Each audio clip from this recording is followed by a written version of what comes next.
Nous sommes le mardi 25 juin 2024 et vous écoutez l'émission spéciale Lumix S9 de la 8e saison du podcast Faut pas pousser les ISO.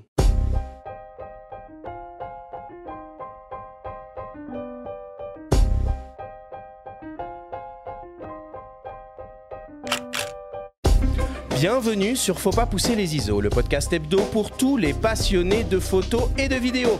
Je suis Arthur Azoulay, j'anime cette émission avec mon ami le journaliste Benjamin Favier. Aujourd'hui, pour conclure cette 8e saison du podcast, c'est émission spéciale et on va s'intéresser au tout dernier boîtier hybride 24-36 mm de Lumix, le S9.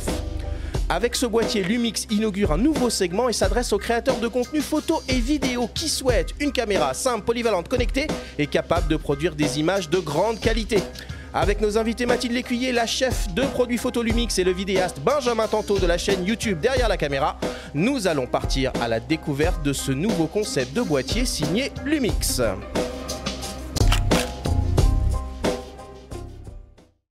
Eh ben c'est parti Benjamin, dernière émission de cette 8e saison du podcast. Comment vas-tu ce matin ? Salut Arthur, bah écoute, je suis un peu épuisé. Je me suis fait l'intégrale, je crois, des vidéos sur le S9 sur YouTube. Il y en a eu. Tout hier. Donc j'espère être au point pour mener cette discussion. On retrouve la team Lumix avec Mathilde qui nous fait le plaisir d'être avec nous en studio. Salut Mathilde. Salut Arthur. Et on reçoit pour la première fois Benjamin dans notre studio, un autre Benjamin Tantôt, qu'on a déjà entendu par le passé que au j'ai travers vu hier en vidéo de capsules et qui nous fait le plaisir d'être avec nous. Salut Benjamin. Salut, merci pour l'invitation. Comme d'habitude, je vais commencer par présenter nos deux invités. Mathilde, cela fait 9 ans, peut-être 10 maintenant ? Toujours neuf. Que tu travailles chez Panasonic et que tu t'occupes des appareils Lumix en tant que chef de produit. Tu as la responsabilité de tout ce qui touche de près ou de loin au boîtier et optique Lumix en France. Et pour t'accompagner, Benjamin, tu es vidéaste, photographe et créateur de contenu sur Internet. Tu as lancé ta chaîne YouTube Derrière la caméra en 2016 qui affiche aujourd'hui plus de 120 000 abonnés et plus de 12 millions de vues au compteur. Tu y proposes régulièrement des vidéos tutos sur l'univers de la photo et de la vidéo, ainsi que des tests produits. Oh là là, pas mal. Je me présente comme ça aussi. C'est tes chiffres surtout qui sont impressionnants. On n'y est pas encore, nous. 12 millions de vues. Ouais, quand tu dis le chiffre du nombre de vues, ça fait waouh. Et tu as aussi des formations que tu proposes qui sont payantes. Tu peux nous en parler un petit peu ? Oui, exactement. Sur une plateforme où tu peux suivre comme un cours en ligne. Et donc, je propose des formations sur logiciel. J'en avais fait une sur Lightroom, une sur DaVinci Resolve, plutôt montage, étalonnage, et des masterclass aussi. Donc, c'est la même chose, une formation, mais sur un boîtier. J'en ai une d'ailleurs sur le S5 II que j'avais fait avec mon ami David Lambeau de la chaîne Monsieur Caméra. Qu'on va entendre tout à l'heure. Et il y en a une sur le S9 aussi, non ? Et il y en a une qui vient d'arriver sur le S9. On l'a mise à jour avec toutes les nouveautés qu'amène le S9. Avec le même David. On va entendre, effectivement, pendant l'émission. Alors, Mathilde, on peut dire que l'actualité de Lumix, elle est plutôt bouillonnante. En tout cas, en ce début, si on peut toujours parler de début d'année 2024. C'est pas compliqué. Vous avez sorti 3 nouvelles optiques et 2 nouveaux boîtiers. Est-ce que tu peux nous faire un petit récapitulatif de toutes les nouveautés Lumix de l'année ? C'est vrai que 2024, on ne s'ennuie pas chez Lumix. En tout cas, moi, je ne m'ennuie pas, ça c'est sûr. On a donc annoncé effectivement 3 optiques, une 100 mm macro en plein format, donc en monture L, une 28-200 qui est là très compacte pour la focale qu'elle amène et qui est intéressante pour rajouter un peu de téléobjectif compact dans notre gamme. Et puis dernièrement, la 26 mm f8 qui est sortie en même temps que le S9. Je pense qu'on aura l'occasion de revenir dessus. Oui, j'ai quelques questions là-dessus. C'est un peu l'intrus, non ? Parmi les 3. On en reparlera.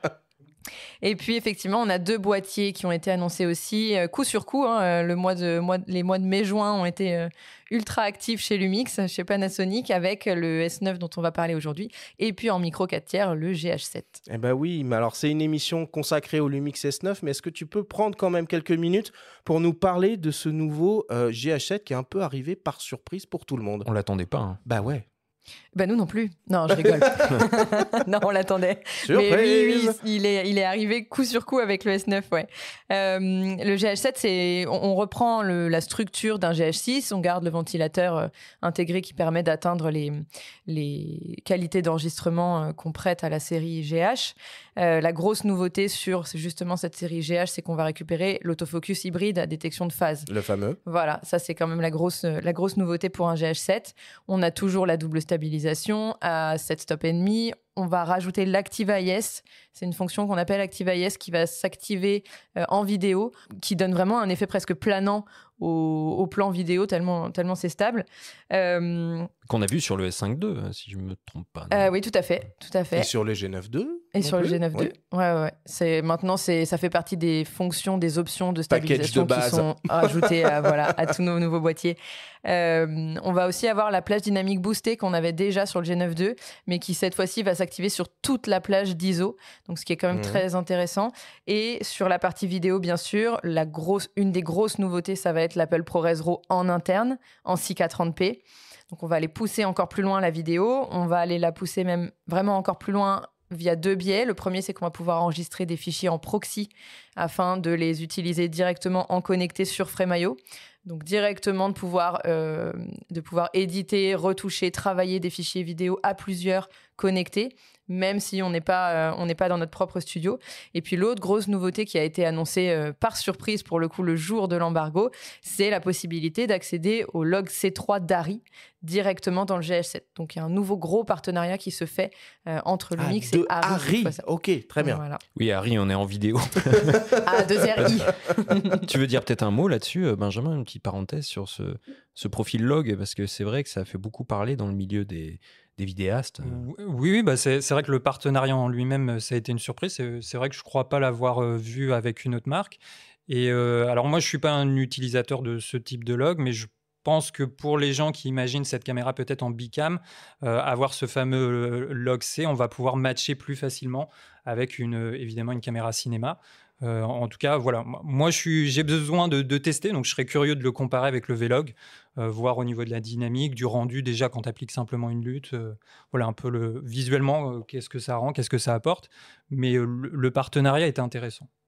Et puis, pour finir, la deuxième grosse nouveauté aussi, quand on parle de vidéo, moi j'aime toujours rappeler qu'on parle aussi de son dans un enregistrement vidéo. Ah, tu peux pas me faire plus plaisir. Là. Et ben voilà, d'autant plus quand on est dans un podcast, ça c'est sûr. On est venu rajouter de l'audio en 32 bits flottants. Alléluia. Voilà, ce qui intéresse de nombreux vidéastes et qui vient du coup en utilisant le nouveau module XLR qui s'appelle XLR2, qui vient rajouter pas mal de fonctionnalités d'enregistrement audio. Et tout ça pour la modique somme de 2199 en boîtier nu. Bon. Et le GH6, il reste au catalogue du coup ? Le GH6 reste au catalogue, ouais, tout à fait. Il va faire l'objet d'une revisite du prix. On va le dire comme ça. Ça va baisser, quoi. Ça va baisser. Ok, bon, de toute façon, je pense qu'on aura, Benjamin, l'occasion de reparler de ce Lumix GH7 au cours de la prochaine saison, la saison 9 du podcast Faut pas pousser les ISO. Maintenant, on s'intéresse au boîtier du jour, à savoir le Lumix S9. Et pour commencer, c'est important de préciser que ce nouveau S9, c'est quelque chose de relativement important pour le Lumix qui tranche directement avec ce qui a été fait jusqu'à présent en gamme hybride S full frame, avec donc les premières séries S1 et plus récemment les séries des S5. Donc voilà, c'est plus qu'un simple nouveau modèle d'appareil photo, c'est un nouveau concept. Mathilde, est-ce que vous avez été surpris, autant que nous, on va dire, en interne, en voyant arriver ce nouveau type de produit chez Lumix ? Tu l'as bien dit, c'est un nouveau concept tranchant avec la gamme actuelle. J'ai beaucoup aimé le vocabulaire. On n'a pas été surpris parce que on a la chance chez Panasonic d'être intégré en tant qu'équipe locale dans les développements produits avec les équipes de recherche et développement. Et on a voulu aller chercher des utilisateurs qu'on n'adressait pas encore. L'an dernier, Lumix était la marque la plus en croissance sur le marché du plein format, sans adresser tous les utilisateurs potentiels d'un hybride plein format.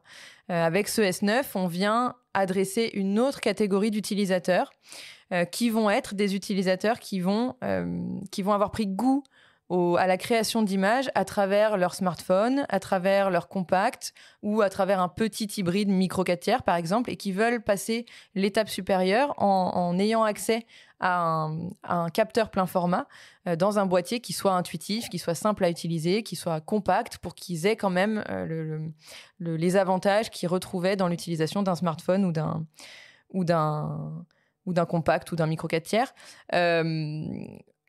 Ça fait très longtemps qu'on nous demande ce genre de boîtier. Ça fait très longtemps qu'on l'entend aussi alors je vous parle à vous en plus, mais de la presse, ça fait très longtemps qu'on nous demande un boîtier qui soit facile, qui soit pas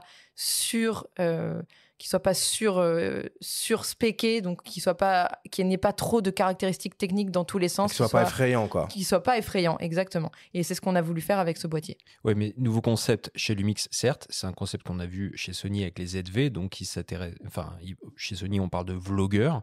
Est-ce que c'est ça le profil d'utilisateur que vous cherchez, c'est-à-dire les créateurs de contenu en ligne, les vlogueurs comme toi, Benjamin, entre autres. Comment toi, tu vois la sortie de ce boîtier-là? Oui, c'est vrai que généralement, le vlog, c'est un peu la cible de ce boîtier. Celui-là est peut-être encore un peu plus ciblé. On va en reparler par la suite. Je pense que c'est vraiment la cible, c'est le contenu court.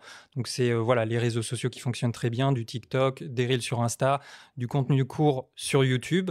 On pourrait l'utiliser en vlog également parce que, Mathilde a parlé un peu plus tôt de la stabilisation, notamment avec ce fameux mode ActiveIS qui fonctionne très bien quand tu marches, quand tu cours. Et c'est vrai que je rejoins aussi là-dessus, c'est que moi, je ne sais pas si je suis vraiment la cible de ce boîtier parce que c'est vrai que je travaille OS 5.2 plutôt avec des boîtiers de cette gamme-là, mais je partage aussi le fait que de temps en temps, c'est vrai qu'on aime bien avoir un boîtier beaucoup plus simple, un boîtier qui ne demande pas de la post-production nécessairement en termes d'étalonnage, de montage ou en photo, forcément de passer des heures sur Photoshop, Lightroom. Et c'est vrai que moi, ce genre de boîtier, ça peut me séduire. C'est vrai que je suis quelqu'un, par exemple, en photo qui fait énormément de RAW, beaucoup de retouches. Et là, pour l'avoir quand même essayé pour l'avoir beaucoup utilisé, j'avoue que j'ai redécouvert le JPEG, en fait, avec, on va en parler, je pense aussi tout à l'heure, la LUT, le Real-Time LUT, qui est une des fonctionnalités. On va expliquer tout ça, oui. Voilà, c'est une des fonctionnalités un peu phares de ce boîtier. Mais j'ai redécouvert vraiment le JPEG avec ce boîtier. En fait, c'est rigolo parce que c'est vraiment la deuxième grosse raison pour laquelle Lumix est parti sur le S9, c'est aussi pour répondre aux utilisateurs comme Benjamin, qui sont déjà équipés d'un boîtier qui va suivre en caractéristiques expertes, voire déjà professionnelles, mais qui veulent avoir aussi un boîtier qui leur permette d'avoir toujours quelque chose dans la poche ou dans le sac à dos, avec lequel ils peuvent shooter et aller vite et pas se prendre la tête, entre guillemets, sur des fonctionnalités pro. On voit une mouvance dans je veux un boîtier du quotidien, un boîtier de tous les jours qui soit léger. Et ben, le S9 va aussi dans cette mouvance-là. Oui, mais dans boîtier du quotidien, alors beaucoup de rumeurs ou peut-être de fantasmes laissaient espérer un appareil compact expert plein format, c'est-à-dire un X100 Killer. Ou un Q3 à moins de 3 000 €. Oui, voilà. Donc, finalement, oui, ça a surpris quelque part un peu tout le monde, hein, ce boîtier-là. Eh ben, tant mieux si Lumix arrive encore à être novateur dans ce qu'il propose. Alors, au moment où vous avez annoncé ce nouveau produit, il y a une baseline qui accompagnait le Lumix S9 qui était un peu intrigante. Shoot, edit, share, avec le edit directement barré. Du coup, c'est pas qu'un simple nouveau produit, ça vient avec une application, la Lumix Lab, presque une nouvelle philosophie d'utiliser ce type de caméra ou d'appareil photo. C'est complètement ça. Et pour le coup, la tagline, on appelle ça une tagline, a été bien trouvée par les équipes puisque on a effectivement en français, c'est shooter, retoucher, partager, mais avec le retoucher. Mais bon, je m'adapte aussi. C'est plus parlant, retoucher. Le marketing est plus stylé en anglais. Mais c'est retoucher, oui, mais retoucher est plus parlant. Que edit, parce que c'est pas éditer, c'est vraiment retoucher. La traduction littérale. Ça comprend beaucoup de choses. Retoucher, c'est très différent. Oui. Et d'ailleurs, en regardant plusieurs vidéos hier, moult vidéos, dont plusieurs que tu as réalisées, Benjamin, j'ai cru comprendre que toi, tu aimais bien retoucher. En tout cas, c'est quelque chose que tu aimes bien. Mais du coup, c'est une nouvelle philosophie. Donc, comment tu l'accueilles, cette baseline? Dans tous les cas, dans un premier temps, je suis preneur d'essayer au moins un workflow un petit peu différent. Après, c'est vrai que en vidéo, je pense que quoi qu'il arrive, j'aime bien filmer en log et j'aime bien éditer, j'aime bien étalonner mon log. En photo, pour en tout cas moi, l'utilisation que j'en ferai du S9, je me verrais bien utiliser le JPEG s'il y a une méthode, une façon d'avoir un JPEG, de le styliser, d'avoir un look un peu particulier sur la sortie. Bon. On va y revenir, mais pour te répondre aussi, Arthur, sur la tagline, le barré, le retouché barré est vraiment parce que ce boîtier est fait pour shooter et partager un contenu qui soit étalonné en 2 secondes et demie, quoi. Alors, on va rentrer un peu plus en détail dans ce nouveau Lumix S9 et on va commencer par s'intéresser au boîtier en lui-même. C'est donc un boîtier hybride à objectif interchangeable.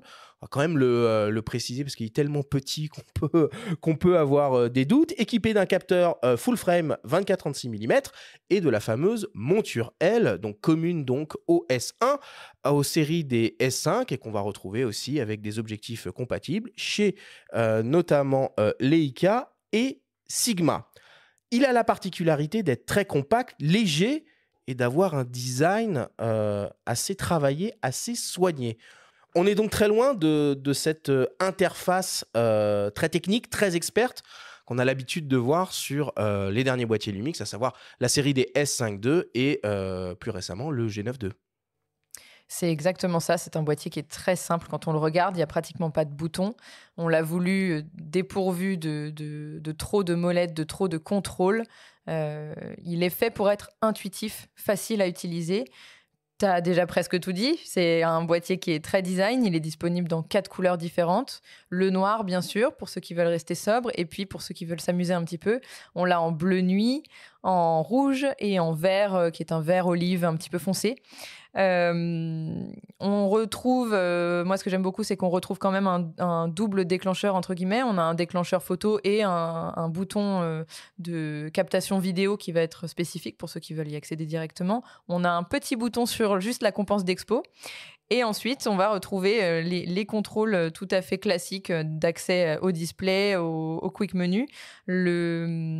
L'avantage, c'est qu'on garde quand même dans ce boîtier simplifié un écran sur rotule, donc on a quand même un écran qui est complètement orientable. Et puis la nouveauté sur ce boîtier, c'est le petit bouton lutte qu'on va trouver à l'arrière qui va permettre d'accéder directement à tout ce dont on va parler par la suite, justement sur les fonctionnalités d'accès aux luttes. Et la dernière chose peut-être sur l'ergonomie quand même, c'est un boîtier, pour ceux qui l'ont pas devant les yeux là tout de suite, qui est flat design, donc qui est très rectangulaire et très épuré dans les lignes. Et on a quand même dans ces lignes-là un repose-pouce à l'arrière qui permet d'avoir une stabilité dans la prise en main. Il faut quand même préciser quelque chose. On a cité les S5 II, G9 II. Une des réputations qui fait l'aura de Lumix, c'est de mettre des joints d'étanchéité sur ces boîtiers. Et ça a toujours été le cas en micro 4 tiers ou en plein format sur des boîtiers plus haut de gamme. Et là, ce n'est pas le cas. Donc, c'est quand même important de souligner ça pour ceux qui aimeraient l'avoir en second boîtier. Ouais, tout à fait. C'est pas un boîtier qui est tropicalisé. Ça fait partie des débats de est-ce que j'en ai besoin ou pas. Certains vont avoir besoin de tropicalisation, d'autres pas. Si on a besoin de tropicalisation, il faut aller chercher un S5 II, un S5 IIX ou un S5 si on a un budget plus limité. Et si on a besoin d'un boîtier compact qui soit plus citadin, eh ben, le S9 suffira largement. Et alors Benjamin, qu'est-ce que tu as pensé du coup de cette prise en main? Est-ce que le S9 remplit sa fonction de daily? On peut dire ça comme ça? Non, moi je parle pas anglais, ça veut dire quoi? Non mais moi je suis américain, je parle en termes marketing américain. Mais écoute, oui, il est plus léger que du plein format, donc S5 II que la gamme Expert. Heureusement, oui, j'ai envie de dire qu'il y a la cale du pouce à l'arrière, parce qu'effectivement, il est beaucoup plus lisse que que le grip qu'on a l'habitude d'avoir sur les pleins formats de la gamme au-dessus. Après, si jamais l'avant est trop lisse, on a tendance à le perdre en main. Il existe des accessoires, par exemple Small Rig avait déjà, comme ils le font souvent, sorti une cage ou qui rajoute une extension de grip. C'est assez léger, c'est discret, ça se visse en dessous.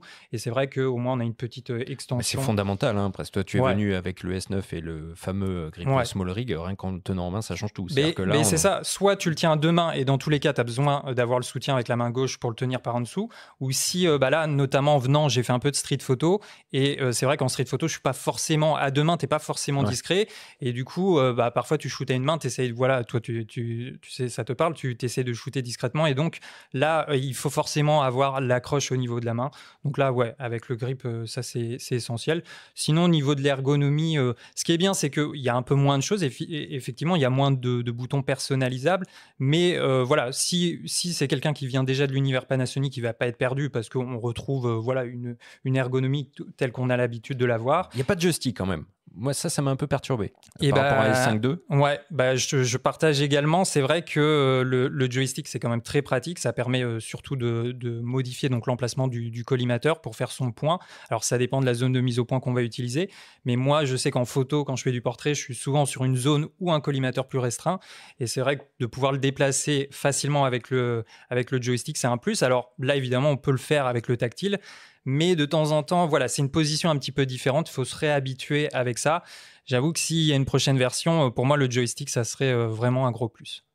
Et qu'est-ce que tu conseillerais, du coup, comme optique, idéalement, pour avoir une prise en main idéale, en sachant que, on va essayer d'abonder dans cette idée de légèreté, praticité, compacité. 26 mm f8. Eh bien, justement. C'est ça, en fait, là, ils ont fait le parti pris de rester sur du plein format. Et c'est vrai qu'un objectif plein format, généralement, contrairement à la PSC ou du micro 4 tiers, c'est des objectifs qui sont plus volumineux. Donc, il va falloir bien faire attention au type d'objectif qu'on va mettre dessus. Alors là, par exemple, je l'ai sous les yeux. Moi, la série que j'aime bien utiliser, c'est la série f1.8, donc de chez Lumix. Qui est très cohérente, très homogène. Voilà. Même gabarit que le 100 mm macro aussi. Ouais, ils ont quasiment le même poids, même dimension. Plutôt petit et je trouve que ça se marie bien avec le S9. Après, on a parlé donc de la monturelle, tu as parlé de Leica et de Sigma. C'est vrai que Sigma a aussi une série d'optiques fixes. Les contemporary. Voilà, les e-contemporary. Intelligent contemporary. Ouais, qui fonctionnent bien sur le plein format. C'est tout métal, c'est magnifique. Il y a des bacs de diaph. Perso, je suis c'est la conception Sigma. Et alors, c'est pas du f1.8, mais je crois que c'est du f2, parfois f2.8. Ok, f2. Et pareil, c'est en termes de ratio, ça va bien se marier avec le S9. Bon. Il y a f2 et f2.8. Il y a un 90 mm f2.8, un 65 f2. Bon, évidemment, quand même, ce qu'on a envie d'avoir avec un appareil comme ça, c'est un pancake, le truc le plus compact et le plus léger possible. Mathilde, vous en avez lancé un pancake, un nouveau 26 mm f8, très bizarre, très étrange, sans autofocus, ouverture fixe. C'est quoi ce truc, Mathilde ? C'est un pancake. C'est un pancake. On a voulu sortir un pancake avec ce produit parce qu'on croit aussi aux utilisateurs qui vont avoir envie de l'avoir dans la poche et pour ça, il faut un pancake. Le 26 mm f8, tu as raison, c'est un peu un extraterrestre. Pour le coup, tu m'as demandé si on était surpris de voir arriver le S9. On était surpris de voir arriver un 26 mm f8, mais il a une clientèle niche clairement sur la passion le plaisir de faire de la photo. Voilà, c'est le plaisir de faire de la photo en manuel, pas d'autofocus. Je m'amuse. C'est pas pour les images que je vais produire, c'est pour le fait de me mettre le challenge de les faire en manuel avec un petit pancake. Maintenant, on le répète, moi j'ai plaisir à le répéter parce que je trouve que c'est une bonne chose. On est une marque à l'écoute. Les ingénieurs en R&D sont très à l'écoute des retours, que ce soit presse, utilisateurs, testeurs. Ils ont vu les commentaires sous toutes les vidéos, les commentaires dans les articles de presse, etc. C'est un des points qui revient et c'est un des points qui, je suis sûre, a été déjà pris en compte par la R&D pour les futurs développements. Oui, parce qu'on imagine très bien, comme tu le dis, une utilisation street photo en hyperfocale par beau temps ou dans des conditions de lumière plutôt décentes. Mais c'est vrai que pour le reste, ça pose un peu question et ça fait plus cache de capteur qu'autre chose. Après, pour la compacité, par contre, c'est un vrai point. Et comme le dit Arthur, c'est un boîtier qu'on a envie d'utiliser avec des optiques Pancake et les optiques Sigma qu'on a citées sont pas si petites que ça en métal, faut le dire quand même. Les Et contemporaries pas si légère que ça. et pas si légères, le métal, tout à fait. Donc ça, c'est vraiment un axe à travailler. Mais en revanche, un Pancake en cache un autre puisque vous avez annoncé un zoom. Alors Pancake, peut-être le mot est un petit peu abusé en l'occurrence, mais il reste compact. Il n'est pas encore sorti, mais un 18-40 à ouverture glissante, 4, 5, 6, 3. Donc il va être un peu comme votre 20-60 ou votre 14-28. Ça a l'air très sympa, ça. C'est beaucoup plus petit qu'un 20-60 ou un 14-28 de notre gamme, effectivement. Et plus taillé pour ce S9. Et clairement taillé pour le S9. Ça, c'est certain. Il va être très intéressant, ce zoom. Et je pense très adapté aussi, puisqu'on démarre quand même en plus ou moins grand angle, 18 mm. Donc, il va être très intéressant pour toute la partie street photo, justement, et street vidéo aussi, même en voyage. Voilà, c'est quelque chose qui va, je pense, intéresser un grand nombre d'acheteurs du S9 et qui arrive courant de l'année. Voilà, il arrive bientôt. Bon. Pancake aussi, c'est un terme qui est beaucoup plus stylé en anglais qu'en français. Est-ce qu'on appelait ça les zooms crêpes? Ce serait pas folichon. Bref, parenthèse fermée. Mathilde, un autre choix radical a été fait à la conception de ce boîtier, puisqu'il est totalement dépourvu de viseur électronique. C'est vrai, il n'y a pas de viseur sur ce produit. Bon, le viseur, c'est comme la 26 mm, ça fait partie des débats de la sortie de ce produit, mais on aime bien les débats parce que c'est comme ça qu'on peut expliquer les choses aussi. Il n'y a pas de viseur sur le S9. Quand est-ce qu'on utilise un viseur? Alors, il y a deux types d'utilisateurs de viseur. Il y a les utilisateurs de viseur qui vont l'utiliser dans les cas où on est dans un environnement extrêmement ensoleillé, où on a besoin de se cacher l'œil pour voir ce qu'on fait. Et ça va être, allez, 10% des cas dans lesquels on va se retrouver confronté à ça. Bon, 90% des cas, on n'a pas besoin du viseur pour le soleil. Et là, ça fait à peu près 7 mois en France qu'on n'a plus besoin de viseur, soit dit en passant. Mais il y a un deuxième cas, c'est les aficionados du viseur. Voilà, il y a des photographes, alors ça se retrouve plus en photo qu'en vidéo quand même, il y a des photographes qui sont extrêmement attachés à l'utilisation du viseur. Il y a des vidéastes qui vont être extrêmement attachés au ProRes. Il y a des photographes extrêmement attachés à la tropicalisation. C'est des débats qui se retrouveront toujours. Ceux qui sont absolument attachés à avoir un viseur ne sont pas des acheteurs de S9 et ne seront pas dans la cible du S9. Ils vont aller s'orienter vers un S5 II, un S5 IIX. Ceux qui vont acheter un S9 sont ceux qui ne sont pas attachés au viseur. Ce qui vous donne raison, c'est que Sony a fait exactement la même chose sur les ZV. Donc, sur ce point-là, on ne peut pas dire que vous êtes les seuls à avoir pris ce parti. En revanche, quand on regarde l'historique de Lumix, en fait, c'est quelque chose que vous savez faire. Quand je repense au GM, donc là, j'ai repris mon petit GM5, donc c'était OK, on est dans le micro 4 tiers, on n'est pas dans le plein format, mais des appareils pareils, donc flat design, assez minuscules, avec un petit viseur. Même dans les TZ, Compact Expert à Fort Zoom, vous saviez faire des petits viseurs. Donc, est-ce que là aussi, c'est quelque chose que peut-être les ingénieurs peuvent noter pour un futur produit, ou c'est vraiment un parti pris de cette série? C'est un choix, parce qu'on pourrait aussi parler de la série GX, qui sont des plus gros appareils que le GM5. Les GX80, GX9 ont aussi un viseur. C'est pas le sujet de la compacité, c'est vraiment un sujet de choix. Aujourd'hui, on le voit en France, mais pas que. Il y a énormément de créateurs d'images, en tout cas qui se passionnent de plus en plus pour l'image, qui sont des utilisateurs de smartphones. Dans les stades, c'est des smartphones qu'on voit partout. En voyage, en vacances, on voit des smartphones, des tablettes même parfois. Tout ça, ça n'a pas de viseur. Ces utilisateurs-là ne vont pas aller chercher un viseur sur un appareil photo. C'est ces utilisateurs-là qui sont ciblés par le S9. Benjamin, ton avis sur le sujet, parce que toi, tu es créateur. Viseur, pas viseur? Moi, je suis plus la team pas viseur. C'est vrai que pourtant, j'ai fait une école de cinéma. Moi, toutes mes études, tous les caméscopes, les caméras qu'on a eues, c'était au viseur, on cadrait que comme ça. Il n'y avait pas du tout d'écran. Mais c'est vrai que par la suite, dès que je suis arrivé sur les appareils photo réflexe, et même déjà sur le réflexe et après appareil photo hybride, moi, je me suis habitué à l'écran. J'ai jamais eu de soucis. Aujourd'hui, les dalles, elles sont assez lumineuses en principe. Voilà, bon, si vraiment c'est à midi et il y a vraiment beaucoup de soleil, ça peut être un peu compliqué, mais généralement, on arrive à s'en sortir. Après, je comprends tout à fait que pour certains, le viseur, c'est important, c'est sacré. Et effectivement, finalement, c'est peut-être aussi simple que de dire que si vous voulez un viseur, là, il n'y en a pas. Bon, le boîtier n'est pas fait pour vous. Mais on peut essayer quand même de trouver des solutions, hein, parce que c'est pas le seul boîtier qui a été conçu comme ça. Moi, il m'a fait penser un peu à la série des Sigma FP, qui eux aussi sont flat design, hein, on va parler de choses comme ça. Eux aussi 24-36, eux aussi en monture L, et ils proposent en option un viseur externe qu'on va venir fixer sur le côté de l'appareil. Est-ce que ça, Mathilde, c'est un truc qui pourrait potentiellement s'envisager du coup en accessoire? Je suis pas sûre que ce soit dans l'optique de la partie ingénierie de rendre tous les boîtiers plus ou moins semblables. Ouais. Là, l'idée, le concept du S9, il est très clair sur ce point de vue-là, comme sur beaucoup d'autres, et il est très séparé de la gamme. Hein, tu l'as dit, il tranche vraiment avec le reste de la gamme. Ça fait partie aussi des choses avec lesquelles il tranche par rapport à un S5 II ou un S5 IIX. Bon. Votre couleur préférée, là, comme ça, là? C'est rigolo parce qu'en fait, on a deux S9 sur la table. Bizarrement, tous les deux bleus. c'est la même couleur. Je crois que deux bleu. Tout le monde a validé sur le bleu? Plutôt sympa en bleu. Moi, je suis très noir.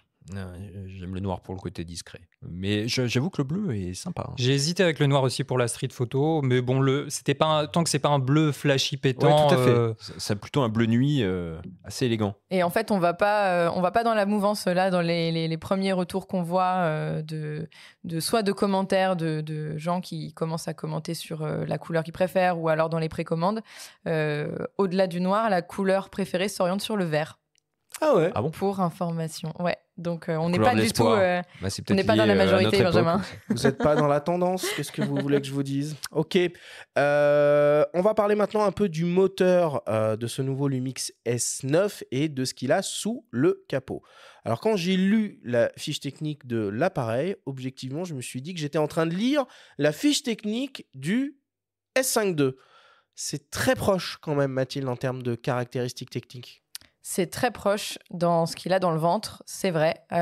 C'est pas, on dit depuis tout à l'heure que c'est un boîtier qui est intuitif, facile à utiliser, etc. Faut pas oublier que c'est pas un boîtier qui est en deçà en termes de caractéristiques techniques. On retrouve un capteur 24 millions de pixels, on retrouve le nouvel autofocus à détection de phase et de contraste. On est sur les deux, hybride. On retrouve la double stabilisation en 6 stop et demi, avec l'Active IS dont on parlait tout à l'heure. On retrouve même le double ISO natif. Alors, petit rappel très rapide sur le double ISO natif, qui est intégré sur tous nos boîtiers maintenant. On a 2 circuits ISO qui fonctionnent en parallèle, avec 2 ISO natifs. En standard, les 2 niveaux sont à 100 ISO et 640 ISO. Et en Vlog, c'est 640 et 4000 ISO. Donc, ça veut dire que quand on arrive à 4000 ISO en Vlog, par exemple, eh bien, le boîtier va switcher sur le deuxième circuit, sur lequel 4000 ISO, c'est sa base. Donc, c'est le départ du bruit, si vous voulez, de l'effet bruit qu'on va retrouver sur les images. Et il peut à nouveau monter en augmentant au fur et à mesure le bruit, en partant de 4000 ISO. Donc, c'est l'intérêt d'avoir le double ISO natif. Tout ça étant transparent pour l'utilisateur. Complètement transparent. C'est même pas à gérer, à activer dans un quelconque menu. C'est automatique, géré par le boîtier de manière automatique.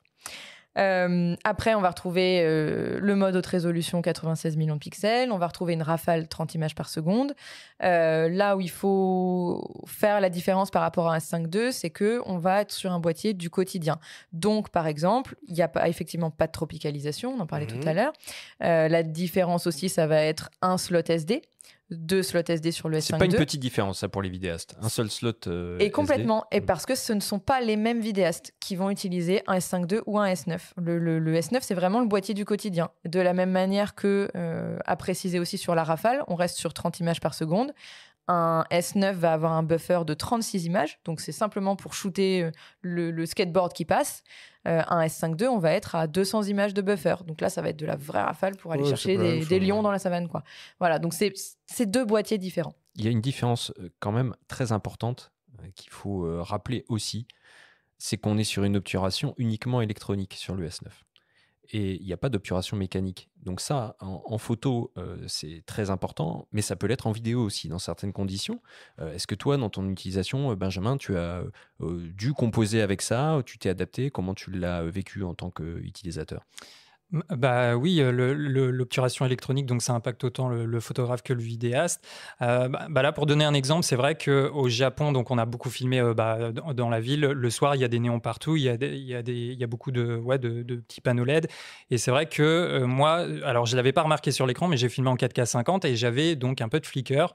Et il était présent, je l'avais pas vu sur l'écran. Alors aujourd'hui, tu peux le corriger plus ou moins correctement sur les logiciels, mais il y a des petites choses comme ça auxquelles il faut faire attention. Alors, il y a quand même une solution. En anglais, ils ont ce qui s'appelle le synchroscan. Et en français, c'est le balayage synchronisé. C'est une option qui permet vraiment de régler l'angle ou la vitesse d'obturation au dixième près, de manière à essayer de trouver la fréquence où on n'aura pas ce flicker. Donc, il y a des solutions. Et en photo, on peut avoir aussi un peu de banding. Pareil, donc c'est toujours ces lignes un peu moins visibles, mais un peu plus fines en photo, mais sur certains types d'éclairage, on peut les voir. Alors moi, ou des sujets ultra rapides, tu vois, le fameux exemple du golfeur avec le club. Oui, voilà, on peut avoir de la déformation. Après, encore une fois, je m'arrête pas juste si on me dit, je sais que ça, c'est les conséquences de l'obturation électronique.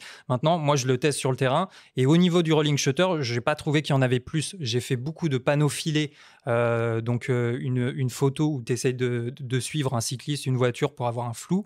Et donc, c'est une photo prise en mouvement avec un shutter assez bas. J'ai jamais remarqué de déformation anormale sur le sujet. Donc, je dis pas qu'il y en a pas, mais voilà, j'ai pas remarqué qu'il y en avait beaucoup plus que d'ordinaire.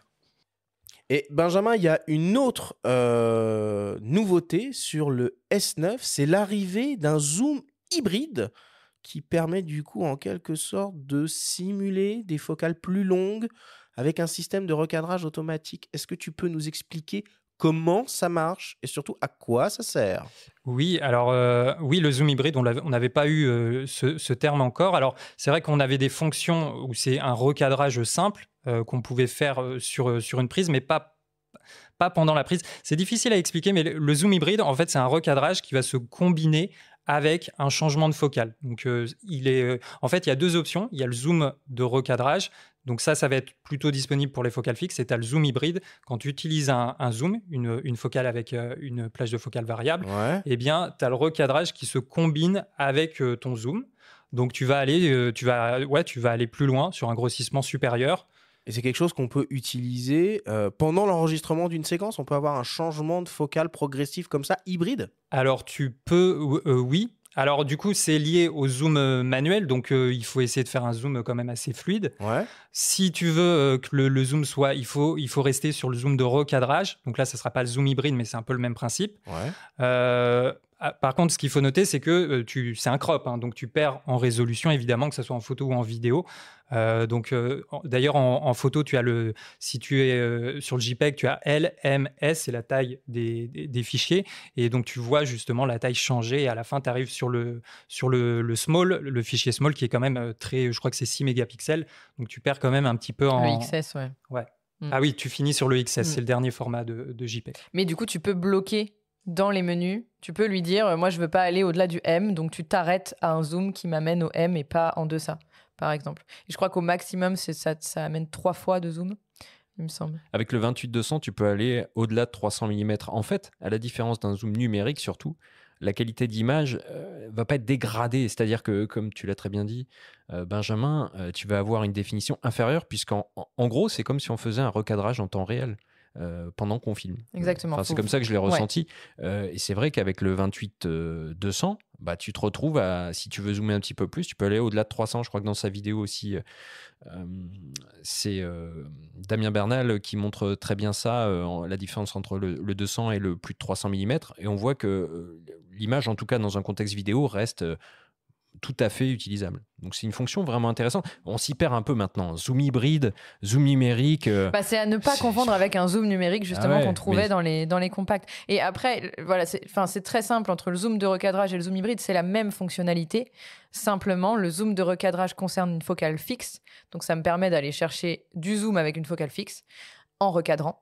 Et le zoom hybride va être utile sur les zooms puisqu'il va combiner, comme disait Benjamin, l'effet qu'on apporte au zoom avec la bague avec ce zoom de recadrage. Ça aurait Deux en été même super sur un S1R, ça, dis donc. Un S1R de plus de 40 millions Mais de le pixels. développement ne s'arrête jamais chez Lumix. Alors, on va donner un petit exemple quand même pour que les gens puissent se projeter dans cette fonctionnalité vis-à-vis du zoom de recadrage. Donc, il y a donc 3 valeurs, 1,4 fois, 2 fois et 3,1 fois. Alors, pourquoi 1,1 ça, je n'en sais rien.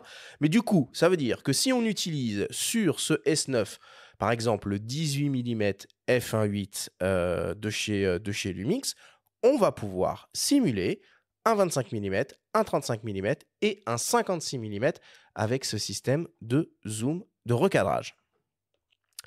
Ok, maintenant on va parler un petit peu vidéo. Mathilde, qu'est-ce qu'il a dans le ventre en termes de vidéo ce S9 ? Alors, on reprend aussi la base du S5 II. Il y a des points communs et des différences. Les gros points communs qui vont quand même faire en sorte que le S9 suit en vidéo experte, c'est qu'on va se retrouver notamment avec de l'open gate jusqu'en 6K. Donc, l'open gate, je crois potentiellement, on en reparlera un petit peu plus tard, mais juste après. Voilà, le fait de pouvoir exploiter tout le capteur en vidéo. Donc, jusqu'en 6K. Évidemment, de la cinéma 4K jusqu'en 422 10 bits. C'est comme ça qu'on peut obtenir le 422 10 bits. Des fonctionnalités plus poussées en vidéo que conserve le S9. On a du mode anamorphique jusqu'en 3,3K. Du Vlog, Vegamut associé, et tout ça à 14 stops, 14 plus même, et du slow motion à 180 images par seconde. Donc ça, c'est pour la vidéo. Il y a une petite nouveauté. Alors déjà, la première, c'est qu'on n'en a pas parlé jusque-là, mais il y a le fameux Real Time LUT dont on reparlera, qui, en français, pour que les utilisateurs s'y retrouvent, puisque Merci. ça existe aussi dans le S5 II. Donc pour le trouver, c'est le LUT temps réel. C'est ça le nom de la fonction. Ah, et c'est plus pour ceux stylé qui l'utilisent en anglais, français. ça, hein. Et la deuxième chose, c'est un nouveau mode d'enregistrement qui est le MP4 Lite, qui va être un MP4 allégé pour justement permettre d'utiliser, d'exploiter l'application Lumix Lab et les réseaux sociaux dont on va pouvoir reparler, je pense. Et différence quand même aussi par rapport au S5 II, G9 II, je crois, si je dis pas de bêtises, qu'on ne peut pas enregistrer sur un disque dur SSD avec le S9, non ? Non, exactement. Il n'y a pas d'enregistrement SSD, il n'y a pas d'enregistrement en RAW, il n'y a pas de ProRes, et il n'y a pas non plus d'enregistrement en proxy pour exploiter Frame.io. Voilà, ça, c'est des spécificités professionnelles qui sont réservées au S5 II et S5 IIX. Alors, tu as évoqué ce S9, il propose des enregistrements en open gate, c'est-à-dire qu'il utilise toute la surface du capteur. On vous propose d'écouter le témoignage du réalisateur Adelin Scioli, qui va essayer de nous expliquer comment ça fonctionne et surtout à quoi ça sert. Alors pour les créateurs de contenu, l'avantage en fait de l'open gate, c'est que on va pouvoir à la fois enregistrer des vidéos de format horizontal, donc avoir l'appareil photo qui est tenu en format horizontal classique, et à la fois enregistrer pour le format vertical sans perte de qualité en fait. L'open gate, si tu veux, c'est le fait de prendre toute la taille du capteur et de filmer dans toute l'entièreté de la taille du capteur. Et du coup, on va pouvoir, grâce à ça, enregistrer à la fois des vidéos dans un format qui est dans un autre ratio et à la fois dans le ratio classique de 16:9. L'open gate, c'est vraiment un réglage de flexibilité puisque ça permet d'avoir le choix de pouvoir le faire ou non. Si vous voulez, c'est quelque chose qui peut être intéressant, par exemple, lorsqu'on est en voyage et qu'on a envie de partager sur les réseaux sociaux, ce qui est vraiment le cas du S9, et ben, en fait, on va pouvoir garder notre appareil horizontal puis le recadrer que si on a envie pour le vertical après, par exemple, pour une story sur les réseaux ou pour des photos sur Instagram, etc. Alors après, sur l'application en fait Lumix Lab, on va pouvoir effectivement recadrer donc ces contenus-là. Donc le but, c'est directement de les importer dans le téléphone avec la connexion et donc cette nouvelle application qui est vraiment, je pense, l'intérêt principal de ce S9 avec son bouton LUT. En fait, le but, c'est vraiment de faire du tout en un avec son smartphone directement, un peu comme un créateur qui serait en vadrouille et qui n'aurait pas son ordinateur avec lui en permanence. C'est vraiment ça, je pense, le but. Et du coup, effectivement, on va pouvoir effectuer un recadrage directement sur l'application et puis le poster sur les réseaux. Dis-moi, Benjamin, moi j'essaie de me projeter un peu sur le cas d'un utilisateur de smartphone. Je veux dire, le mec qui a son smartphone, qui veut faire des Reels ou des stories, je veux dire, naturellement, il va aller vers ce format d'enregistrement vertical. Et donc, naturellement, il va vouloir tourner son appareil, ne serait-ce que pour le confort de viser, d'avoir une plus grosse image sur son écran. Ça a vraiment un intérêt, ça, cet Open Gate, du coup? Bah, de leur point de vue, effectivement, il n'y en aura peut-être pas si exclusivement ils font du contenu pour les réseaux sociaux, du contenu en tout cas avec une diffusion sur un format vertical. Là, il vaut mieux effectivement tout de suite filmer en mode portrait. Après, si ces gens-là ou d'autres personnes ont pris l'habitude ou en tout cas ont une diffusion un peu plus polyvalente avec une diffusion 16:9 sur YouTube, une diffusion verticale pour des reels sur Insta, là, comme l'a bien expliqué Adelin, effectivement, tu as le choix avec l'Open Gate. Alors, il faut noter également que la Sika Open Gate, c'est du 4.2.0. Bon, ça reste du 10 bits, mais c'est du 4.2.0, donc il y a un peu moins... Je vais me lancer dans un truc sur la chrominance, mais voilà. C'est juste, il faut noter qu'il y a une toute petite différence à ce niveau-là. Mais autrement, c'est de la 6K, donc tu peux aussi te permettre, c'est quand même une belle résolution, tu peux te permettre aussi de cropper plus facilement. Oui, puis le fait de prendre tout le capteur, c'est un réel avantage. Et ça me fait penser que sur ce boîtier-là, il y a aussi ce qu'on retrouve dans les autres S. C'est un format 65-24 que personnellement, j'affectionne tout particulièrement et qui est un beau clin d'œil à l'argentique et au format X-Pan. Donc, c'est un format panoramique que je trouve vraiment génial, que j'aimerais voir dans beaucoup d'autres boîtiers. Et donc, cet Open Gate permet aussi, si on le souhaite peut-être en vidéo, de donner un look différent à ces vidéos en partant sur du 65-24, pourquoi pas. Je suis content que tu en parles parce que c'est un format que j'ai découvert, qui existait déjà avec le S5 II et que j'ai découvert avec que j'ai appris à utiliser avec le S9. Surtout en photo, tu as des petites... Alors pour le coup, tu n'es pas du tout sur un format vertical, mais tu as un beau format panoramique, très, très cinématique. Ouais. Moi, je sais que sur Insta, j'aime bien en superposer 3 l'un au-dessus de l'autre avec des petites bandes noires. C'est hyper beau pour décrire une séquence, un lieu. Et voilà, tu as des petits formats comme ça. Vraiment, ça se règle très facilement. Tu peux mettre un raccourci. Et en photo, moi, j'ai adoré l'utiliser. Sachant qu'on perd quand même de la définition, il faut toujours le rappeler aussi, on n'est pas sur du 24 millions, là en revanche on perd forcément. Et Mathilde, pour les créateurs qui voudraient bénéficier de cette Open Gate, est-ce que pour les aider, c'est possible d'afficher des repères sur son image, du coup, qu'on filme en orientation paysage pour qu'ils aient une idée d'à peu près de ce que ça va donner une fois que ça sera recadré? On peut mettre sur l'affichage de tous les S, hein, c'est pas lié uniquement au S9, il y a des guides de format qui sont possibles où tu peux choisir la couleur du cadre, l'opacité des bandes noires que tu vas mettre autour pour vraiment contrôler ton cadrage. Okay. Typiquement, si tu veux, tu sais que voilà, tu veux avoir ton film en 16/9 parce que tu veux pouvoir l'exploiter a posteriori, mais là tout de suite tu vas vouloir faire un Reels dans la foulée, donc il te le faut en vertical. Et ben pour être sûr de ton cadrage en vertical, tu peux te rajouter ces indicateurs, cet affichage, okay. Voilà, qui te permet de cadrer correctement ton vertical. Parfait.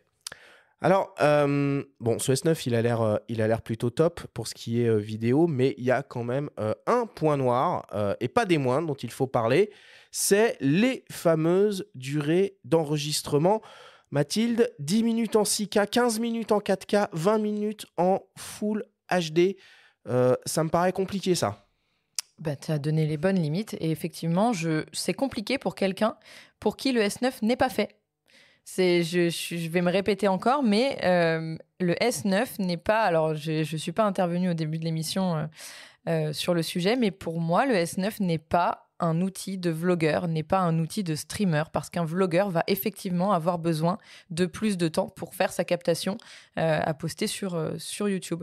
On est sur un outil de création de contenu potentiellement étalonné en quelques secondes, voire 0 secondes si on décide d'utiliser des luttes préfabriqués, on en reparlera après, pour pouvoir les poster instantanément sur les réseaux sociaux. Et quand on va poster sur les réseaux sociaux, qu'est-ce qu'on va poster ? On va poster un Reels, on va poster un short YouTube, on va poster un post sur Insta, et ça dure pas 15 minutes. Enfin, moi, je regarderai pas 15 minutes de Reels. Donc, c'est fait pour ces gens-là. C'est fait pour cette utilisation de contenu instantanément partageable sur les réseaux et qui ne dure surtout pas 15 minutes. Si on veut avoir besoin... je recommence. Si on veut plus de durée d'enregistrement parce qu'on en a besoin dans notre utilisation de contenu vidéo, c'est un S5 II qu'il me faut. Ça veut dire que c'est pas le S9 qu'il me faut. Il me faut un S5 II, un S5 IIX. Néanmoins, tu disais tout à l'heure que les ingénieurs chez Lumix sont à l'écoute et lisent peut-être les commentaires qu'il peut y avoir sous les vidéos. Est-ce qu'on peut imaginer qu'une mise à jour de firmware puisse accroître la durée d'enregistrement parce que les retours qu'il y a eu dans les nombreuses vidéos que j'ai pu visionner font état d'une utilisation plutôt saine quand on multiplie les enregistrements de 15 minutes pour atteindre 2 heures par exemple. Je crois que c'est Maxime de Pile et Face qui a fait Ouais. des essais entre Bah, autres et qui atteint 2 heures sans la moindre surchauffe. Donc ça veut dire que Il peut le faire. il peut le faire. Bah, moi, je confirme, j'ai fait le test il y a 2 jours et j'ai fait 10 enchaînements en continu, donc des prises de 15 minutes. Alors en 4K 25, j'ai testé, j'ai pas testé plus, mais et j'ai pas eu de surchauffe. Le boîtier chauffe un peu, mais j'ai pas eu de signal d'alarme. Et donc ça équivaut, ouais, ça fait 2 heures, 2h20 de prise de vue. Donc oui, quand on voit ça, on pourrait se dire. Enfin, moi, je trouve c'est vrai que la limitation, c'est un peu dommage parce que je comprends qu'il est ciblé, que c'est un boîtier très ciblé, mais du coup, tous les youtubeurs qui font, et puis même, il y a des TikTokers et des gens qui font du reel sur Insta, mais ces gens-là produisent aussi peut-être pour YouTube sur un format plus long. En tout cas, moi, je sais que mes face caméra sur YouTube, ça dépasse largement 15 minutes. C'est du 30 minutes minimum, même si je me répète, mais voilà, la caméra tourne en continu pendant 30 minutes. Donc, voilà, si effectivement c'est possible sur un prochain firmware au moins d'arriver à 25-30 minutes continues, ça serait un vrai plus, quoi. Ça serait sympa.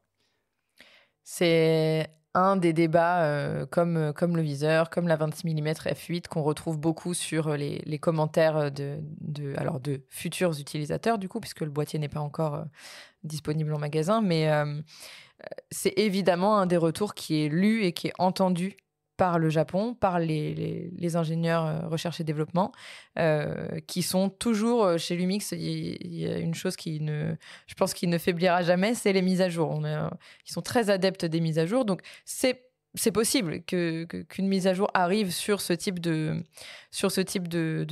caractéristiques. Je ne sais pas si c'est la volonté de la stratégie sur ce boîtier-là. Voilà. De la même manière que le S9 ne verra jamais arriver, je pense, de ProRes, de RAW en interne. C'est pas l'orientation que prend ce produit. Par contre, effectivement, il est possible qu'on voit arriver 10-15 minutes de plus potentiellement. En tout cas, le retour a été entendu par les ingénieurs. Ça, Benjamin, tu peux en être assuré. D'ailleurs, Benjamin s'en est assuré lui-même, je crois. Ah oui, t'as pu discuter directement. C'est l'intérêt des voyages presse. Et là, au Japon, on a pu communiquer directement avec l'ingénieur, faire remonter ça en live. Voilà, il y en a un qui parle très bien anglais, donc on peut échanger. Et en fait, quand tous les créateurs ont vu ça, on a essayé tous de le faire remonter immédiatement. C'est vrai que c'est un peu frustrant parce que c'est une belle machine en vidéo. Je comprends qu'ils essayent quand même de segmenter et de garder une plus-value pour le S5 II. Mais ça fait longtemps qu'on n'a pas vu une limite d'enregistrement sur un boîtier. Donc, surtout que la législation européenne a sauté, qui limitait auparavant 29 minutes 59 secondes, c'est plus du tout d'actualité. Et enfin, pour terminer là sur ce volet vidéo et performance vidéo, on va parler un peu du son. Alors, vous nous avez fait la magnifique surprise d'intégrer le 32 bits en option sur le nouveau GH7. Là, sur le S9, qui est quand même un boîtier très orienté vidéo, au niveau son, c'est quand même un peu ledge, quoi. Il y a pas de prix de casque. Alors, je dirais pas que c'est un boîtier majoritairement orienté vidéo. D'ailleurs, Benjamin, qui fait beaucoup de vidéos à côté de moi, nous disait tout à l'heure qu'il l'utilise surtout en photo. Donc, c'est un boîtier polyvalent, photo-vidéo, selon l'utilisation qu'on veut en faire. Mais effectivement, pour ceux qui vont faire de la vidéo, il n'a pas de prise casque, il a une prise micro. Pas de prise casque parce que ce n'est pas un boîtier qui est fait pour de la captation vidéo experte, professionnelle, qui va nécessiter d'entendre ce qu'on enregistre en son. Donc pour ça, il faudra se tourner vers un S5 II ou un S5 IIX et pas vers le S9. Bon, allez, ok. Ce qui est très intéressant aussi avec ce Lumix S9, c'est le focus qui a été fait sur la créativité et la simplicité de partage des contenus sur les réseaux sociaux. Vous avez décidé d'offrir aux créateurs la possibilité de styliser, très simplement, leurs vidéos avec des styles de rendu plus connus sous le terme de LUT, un outil très connu des vidéastes expérimentés et professionnels. On vous propose d'écouter le témoignage du créateur David Lambeau, plus connu sous le nom de Monsieur Caméra sur YouTube, nous expliquer votre approche. Je pense qu'il y a plusieurs moyens de vulgariser ça, que ce soit de un, en disant simplement qu'on va retrouver pour le commun des mortels peut-être un espèce de filtre Instagram, ou alors en poussant un peu plus loin, c'est le principe, cette idée de pouvoir un peu remapper de notre côté des couleurs. C'est-à-dire que si par exemple dans la vraie vie, je suis face à un bleu turquoise, eh bien, j'aurai la possibilité, en tout cas, de le rediriger vers un bleu indigo. Si j'ai par exemple un vert canard, eh bien, je pourrais le rediriger vers un vert olive. C'est cette possibilité-là, en fait, justement, de manipuler en fait les couleurs, leur profondeur, leur déclinaison en post-production pour avoir quelque chose qui, au final, ne sera plus forcément la réalité qu'on a en face de nous, mais plutôt une direction artistique. Mais ce que j'apprécie surtout, c'est que de nouveau, il y a une démarche là du fabricant qui nous dit, OK, d'accord, donc pour les personnes en fait qui n'ont pas envie de se prendre la tête sur créer des luttes, parce que l'application Lumix Lab nous donne cette possibilité, eh bien, on va demander à des gens qui ont envie de le faire et ont envie de le partager. Voilà. Et comme ça, la personne qui n'a pas envie de se prendre la tête, elle a tout un listing complet, voilà, de créateurs qui sont présents et sur lesquels on peut vraiment faire son petit marché gratuitement, tranquillement, facilement, avec des prévisualisations. On sait même nous mettre sur l'application Lumix Lab des photos et des vidéos pour prévisualiser en fait le rendu de la lutte. Donc, on a vraiment un écosystème qui est pensé pour les personnes qui n'ont pas envie de se prendre la tête et puis pour les personnes qui ont envie d'aller plus loin, on sait même créer soi-même ses luttes. Et moi, dès l'instant où en fait un constructeur part du principe de se dire, OK, on va essayer de prendre quelque chose qui à la base est compliqué, qui est réservé à une niche, et on va essayer de vraiment le vulgariser et de l'ouvrir à un spectre beaucoup plus large. Mais moi, je suis super content en fait parce que, étant un amoureux de la vidéo, moi, au plus de personnes vont utiliser en tout cas alors j'aime pas le terme véritable boîtier, mais en tout cas autre chose que son smartphone et peut-être découvrir en fait encore un autre univers, moi je suis juste super content en fait. Et ça, c'est quelque chose que j'apprécie énormément. Benjamin, est-ce qu'on peut retrouver des luttes signées de ta propre main ou de ton esprit sur Lumix Lab? Oui, j'ai envoyé une lutte au Japon. Enfin, j'ai envoyé une lutte dans l'application. Et en fait, voilà, les créateurs ont la possibilité d'envoyer leur lutte. D'ailleurs, je me demande, est-ce que le public, après, pourront envoyer leur propre lutte? Alors, ce n'est pas le cas pour l'instant. Enfin, ce ne sera pas le cas à la sortie du boîtier, en tout cas. C'est une demande qui est beaucoup remontée de la part des testeurs et des questions qui sont remontées aussi dans les articles. Donc, c'est une des fonctionnalités qui est réfléchie, en tout cas, pour la suite de l'application. C'est pas garanti, mais ce serait quand même top que ça puisse exister. Donc, ouais, c'est en réflexion. Si, c'est cool. Après, bon, quand il y a beaucoup de luttes, quand tu as trop de choix, ça devient un peu compliqué. Le but de la lutte, c'est d'avoir un look que tu peux aller chercher facilement. Donc déjà, parmi tous les créateurs qui ont la possibilité de proposer une lutte, ça fait pas mal de choix et d'options qui sont accessibles pour tout le monde. Si tu as envie de soutenir ton créateur, tu peux travailler la lutte, mais c'est surtout aller chercher la lutte, le look qui correspond à ce que tu as envie de faire, trouver les couleurs qui t'intéressent. Du coup, c'est quoi qu'est-ce qu'elle a de particulier, ta lutte? Vends-la-nous. Oh mais non, on devait pas parler de ça. En plus, je voulais la changer. Non, une lutte, tu peux la créer. Tu peux mettre plus de contraste. Tu peux travailler un peu les hautes lumières, les basses lumières. Ce qui est intéressant avec l'application Lumix Lab, c'est que tu peux retoucher beaucoup plus les couleurs par rapport, je trouve, aux autres applications qui existent déjà ou aux autres méthodes traditionnelles pour créer une lutte. Notamment là, sur l'application, moi, ce que j'ai beaucoup aimé, c'est que tu as accès aux courbes RGB. Et tu as une option, c'est le split toning. Ça permet de mettre de la couleur dans tes basses lumières et de la couleur dans tes hautes lumières. Et généralement, voilà, c'est des looks. C'est une méthode qu'on utilise beaucoup au cinéma. On essaye d'avoir des tons harmonieux, un petit peu à l'opposé sur la roue des couleurs, sur la roue chromatique. Si tu devais la présenter, ta lutte qui s'appelle Samouraï, tu dirais qu'elle ressemble à quoi? Alors, c'est une lutte avec une dominance de tons chauds. J'ai trouvé qu'elle marchait bien en forêt, en nature. Elle a tendance à réchauffer principalement les hautes lumières et un petit peu les tons moyens. Après, elle renforce un petit peu le contraste. Voilà un peu l'effet de la lutte. Elle tranche en tout cas vraiment avec celle de David Lambeau qui s'appelle Deep Blue, qui est très belle aussi, mais j'aime beaucoup le rendu, très cinématographique. Ouais, elle est très bien sa lutte aussi. C'est ça qui est bien, c'est qu'on peut avoir des looks totalement opposés, très différents. Et après, le consommateur, la personne va vraiment chercher celui qu'il aime le plus. Et Benjamin, est-ce qu'on a la possibilité avec cette application de venir tout simplement télécharger les luttes qui sont proposées dessus et les utiliser de manière plus traditionnelle avec son logiciel de post-production, d'étalonnage qu'on a l'habitude de manier. Oui, c'est ça qui est bien aussi. Tu peux vraiment t'en servir juste comme outil, comme logiciel secondaire de création de lutte. Et après, ce format, tu le partages, tu le télécharges, tu peux l'envoyer sur tes réseaux, tu peux l'envoyer, tu peux le récupérer sur ta machine, sur ton PC, et ensuite l'appliquer en post-production si tu as envie de conserver ton workflow un peu plus traditionnel sur ton logiciel Premiere, DaVinci. Mais tu peux vraiment récupérer ce fichier lutte et l'appliquer de cette manière. Ou tu peux le créer donc sur l'application et le renvoyer dans ton boîtier. Et comme David l'a dit, tu peux l'appliquer sur le plan. Donc là, on dit la lutte va être burned, elle va être vraiment intégrée sur le log. Écrasée, quoi. Écrasée, voilà, exactement. Si on est en Vlog, la lutte va être écrasée. Ça permet de limiter la post-production, d'avoir tout de suite un look prêt à être diffusé. Ou tu peux te servir aussi uniquement de la lutte en aperçu, en prévisualisation, ce qui fait que tu prends pas le parti pris d'écraser la lutte sur le fichier. Donc, tu peux continuer ton workflow habituel d'étalonnage si tu veux le faire sans lutte sur ton logiciel.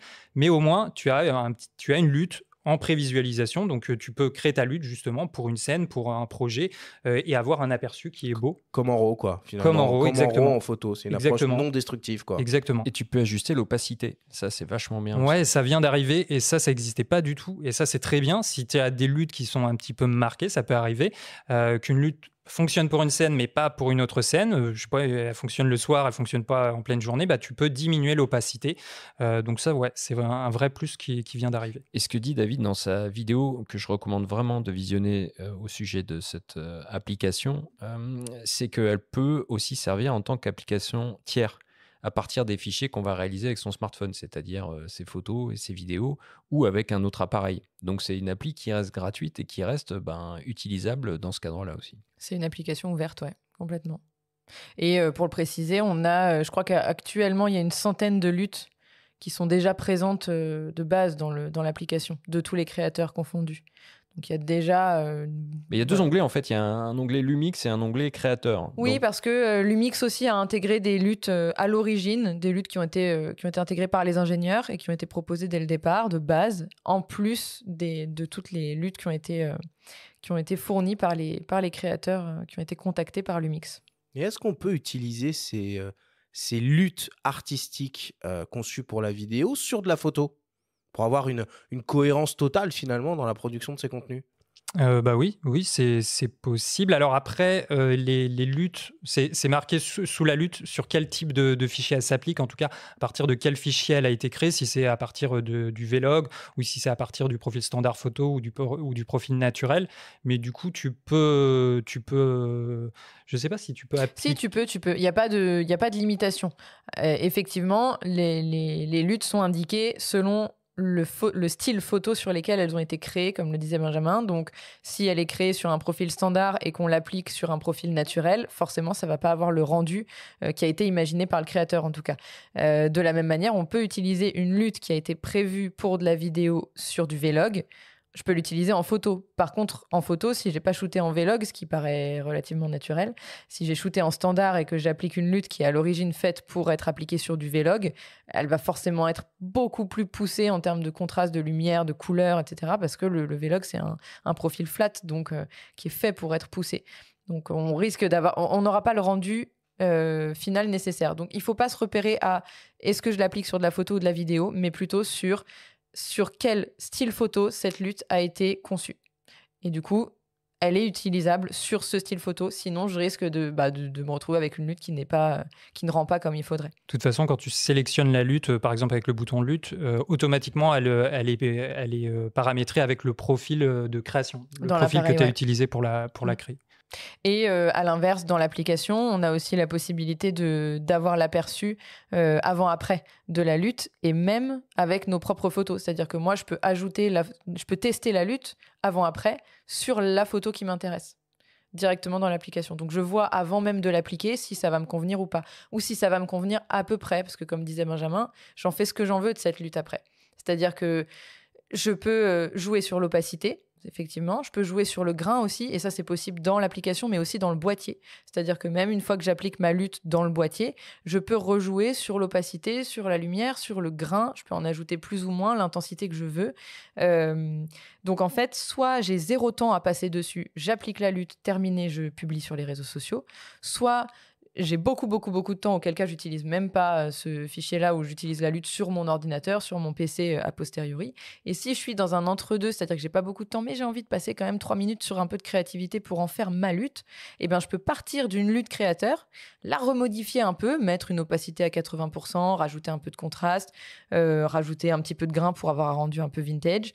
Et à partir de ces modifications que j'ai appliquées sur mon image, ces modifications-là, je vais pouvoir les enregistrer comme nouvelle lutte qui va s'appeler la lutte Mathilde, que je vais pouvoir remettre dans mon boîtier pour l'utiliser sur mes autres images. On peut en mettre combien dans le boîtier? Une dizaine? 39. 39, ouais. 39? 39. Ah ouais, ok. Ouais, il y a un peu de place. Faut pas se tromper sur le nom, faut Il y a pas un se peu de perdre. place. Ouais, c'est ça, il faut s'organiser. Si tu veux des luttes photos et vidéos bien séparées, il faut peut-être mettre les photos en premier et puis la Tu vidéo. les places comme tu veux, ça c'est quand même l'avantage. Tu les places où tu veux, les unes par rapport aux autres. Mais du coup, c'est vrai que pour rebondir, quand on entend tout ça, je me dis c'est pas forcément si évident que ça pour... Oui, ça l'est pas du tout.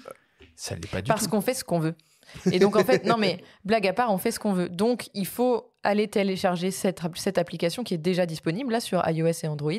Et il faut se perdre, enfin, même pas se perdre dedans parce qu'il n'y a pas de quoi se perdre non plus, mais il faut tester. C'est vrai que l'application est bien foutue. C'est vrai ça. qu'elle est claire pour le coup. Il faut aller voir.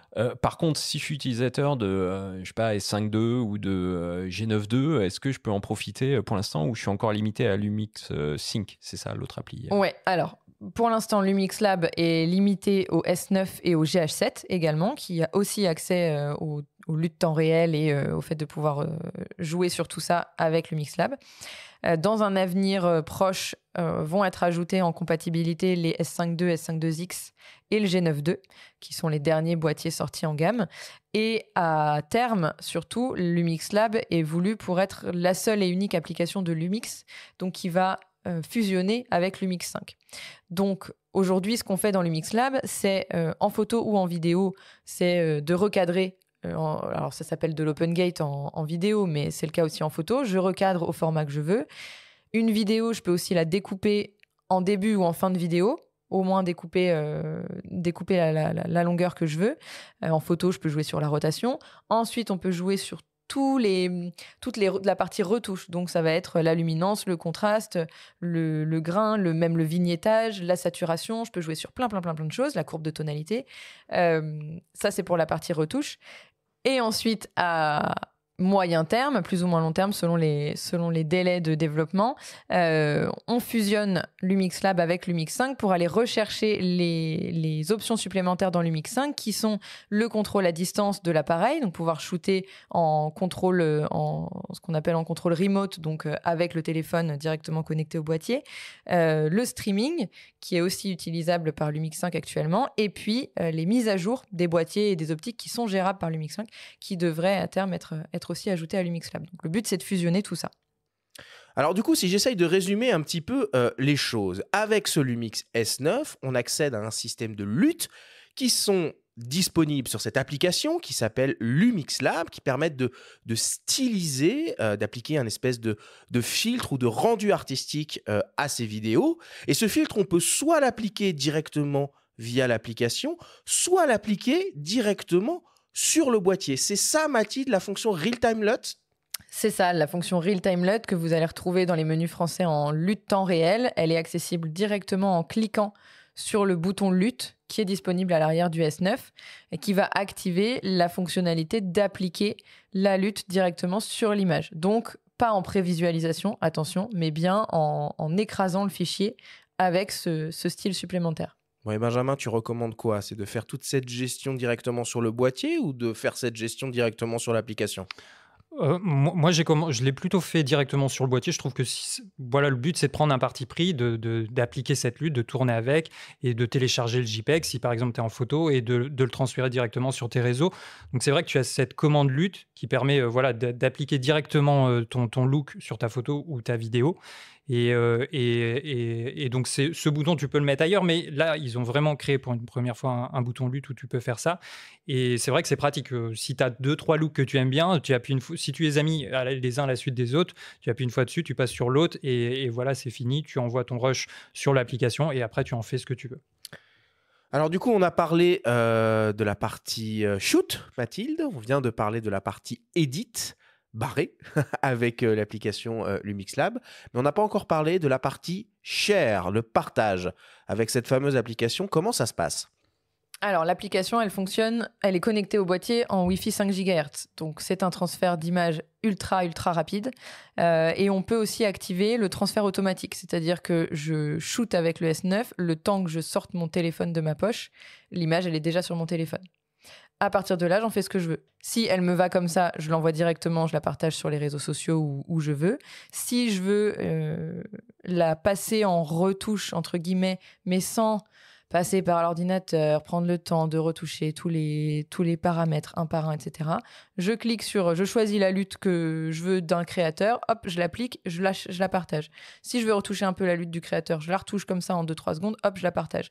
L'idée, c'est de shooter et de partager un contenu qui va être étalonné, retouché un petit peu par moi si j'ai envie que ce soit ma créativité et mon style, en 30 secondes. Et du coup, si on a activé le transfert auto sur son application, quels sont les formats vidéo qu'on peut récupérer ? Alors, auto ou pas, ça fonctionne pour les deux. On va avoir du JPEG en photo et en vidéo, ce sera du MP4 ou le MP4 Lite. Bon, eh ben on commence à bien cerner ce nouveau Lumix S9 et cette nouvelle philosophie avec l'application Lumix Lab. Benjamin, on va faire quelque chose qu'on n'a pas fait depuis très longtemps.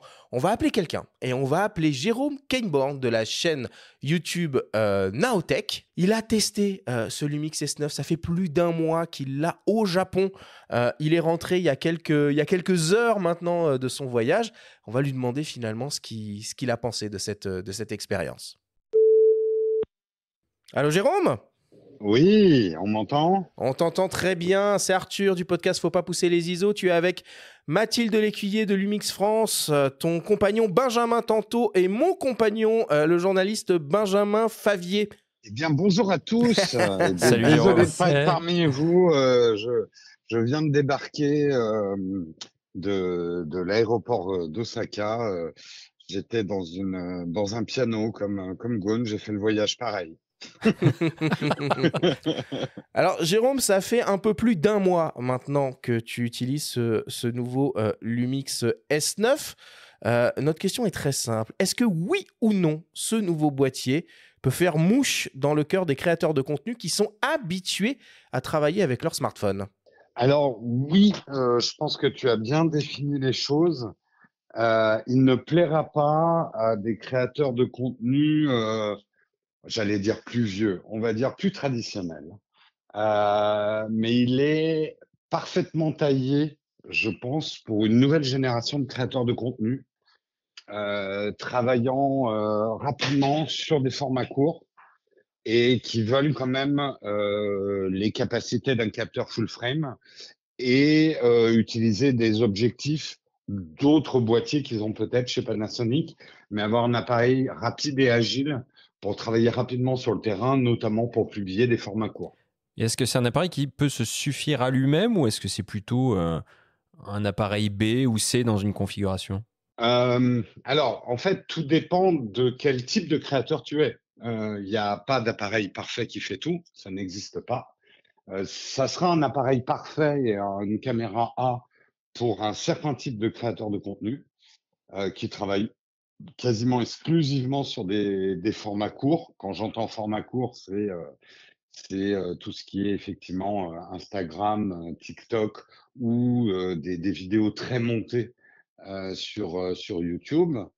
Après, ça ne fera pas une caméra A pour un créateur de contenu plus long ou facecam, du fait même justement de cette limitation des 15 minutes dont vous avez peut-être déjà parlé. On en a un petit peu parlé, ouais. Et Jérôme, on profite peut-être du fait que tu l'as utilisé un long moment pour parler d'un point qu'on n'a pas du tout abordé, qui est l'autonomie. Est-ce que tu peux nous en dire un petit peu plus là-dessus ? Elle est exceptionnelle. Honnêtement, justement, ça en fait un appareil de voyage vraiment très agréable. Il n'y a que 2 journées où j'ai eu besoin de mettre une deuxième batterie. Mais là aussi parce que enfin, quand je faisais des vidéos, bah, elles duraient rarement plus de 15 secondes, 1 minute grand maximum si je voulais vraiment avoir une action particulière. Beaucoup de photos en RAW plus fine, et la batterie, increvable. Même en utilisant l'appli en Wi-Fi?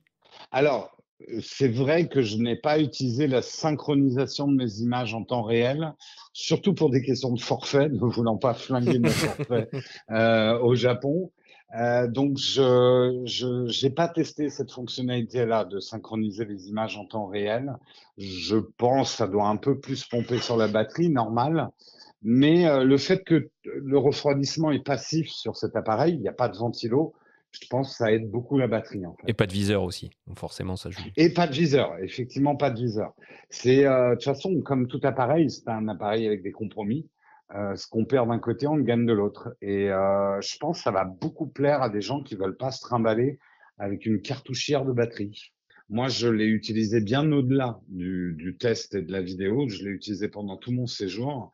Et bah, vous verrez les résultats sur Instagram. Il faut que je trie. J'ai 6000 images à trier. Bon courage. Bon courage à On peut toi. déjà voir une super vidéo que tu avais postée parmi toutes celles. Ouais, j'essaye justement, bah, moi qui fais pas beaucoup de formats courts, ça me donne envie d'en faire en fait. C'est peut-être ça à dire sur l'appareil pour pour des créateurs d'images qui ont plus l'habitude de gros boîtiers. C'est un appareil qui donne envie de travailler autrement, plus rapidement. Donc en ça, il est très intéressant. Et probablement, il préfigure de nouvelles générations d'appareils, à mon avis. Et juste sur une de tes vidéos, il y avait un petit peu de pluie sur le chemin de la philosophie, là, je crois, à Kyoto. Ça t'a pas dérangé l'absence de joint d'étanchéité? Bah, en vrai, il n'est pas tombé en panne et il a pris pas mal de flotte. Donc, je sais qu'il n'est pas tropicalisé, mais j'en ai pas particulièrement pris soin. J'ai pas eu de problème. Donc, non, je dirais que c'est encore une histoire de compromis. J'attends pas d'un appareil. Peut-être qu'il est encore un petit peu cher là pour l'instant à sa sortie, mais je pense qu'on peut pas avoir des exigences sur ce boîtier qu'on pourrait avoir si on achète un S5 II ou ce genre de choses.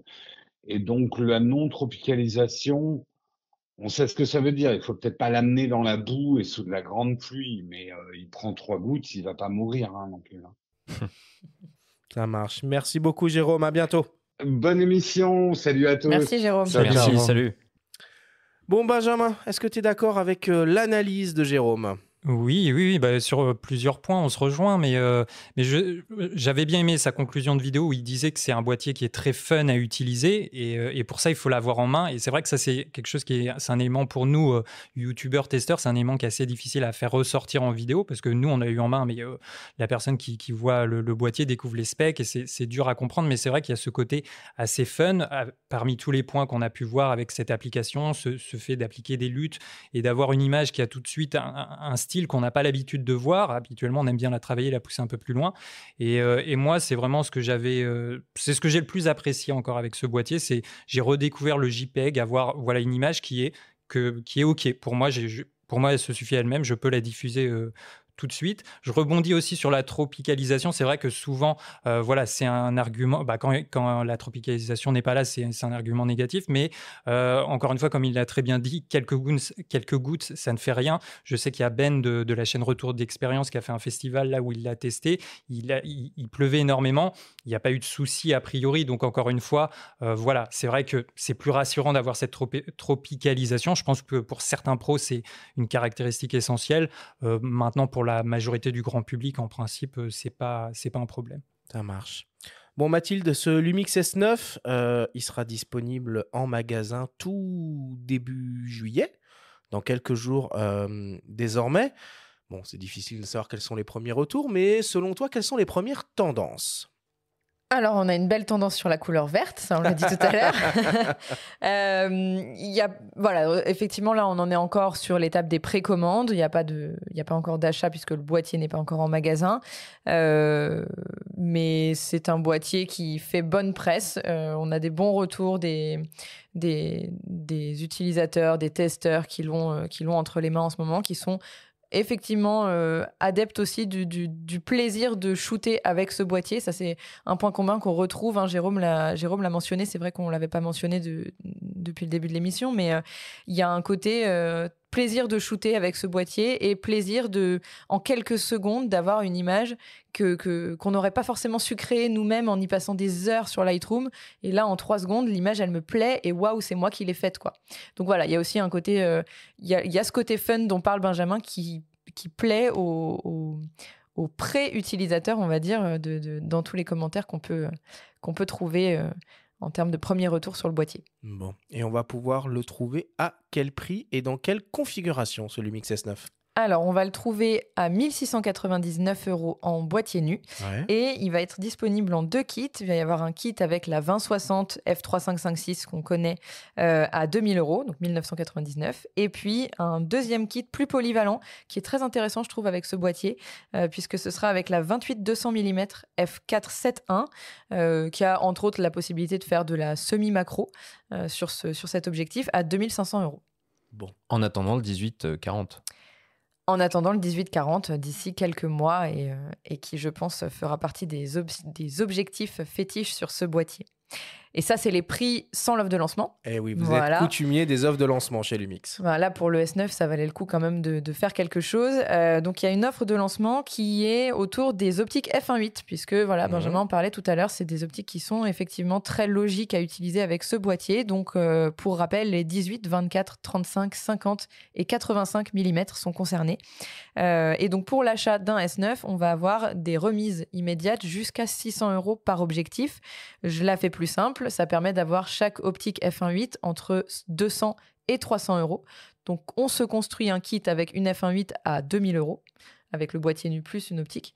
Et si on veut les 5 optiques pour se faire plaisir avec le S9, eh ben on a la totalité pour moins de 3000 €. 5 objectifs et le boîtier. Cool.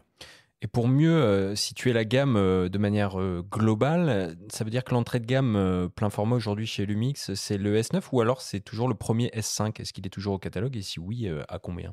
Alors le S5, il est toujours au catalogue. Il est également à 1 699 boîtiers nus. Donc on est sur le même prix. Par contre, c'est des boîtiers qui ne sont pas du tout comparables puisque pour le coup, c'est un boîtier qui commence à vieillir un petit peu. C'est l'entrée de gamme de la série S5, hein, donc des S5, S5 II, S5 IIX, qui va proposer des fonctionnalités vidéo plus poussées, qui va avoir une prise casque, voilà, qui va avoir ce type de fonctionnalité plutôt orientée vidéo experte. Et le S9 qui, lui, va, comme on l'a vu ensemble, être plus dans le côté intuitif de la photo et de la vidéo. Bon, et ben voilà, on sait tout désormais ou presque sur ce nouveau Lumix S9. Merci Mathilde, merci Benjamin d'avoir répondu à toutes nos questions et on remercie évidemment David, Adelin et Jérôme de s'être prêtés à ces petites interviews. On passe à la suite et on attaque le débrief.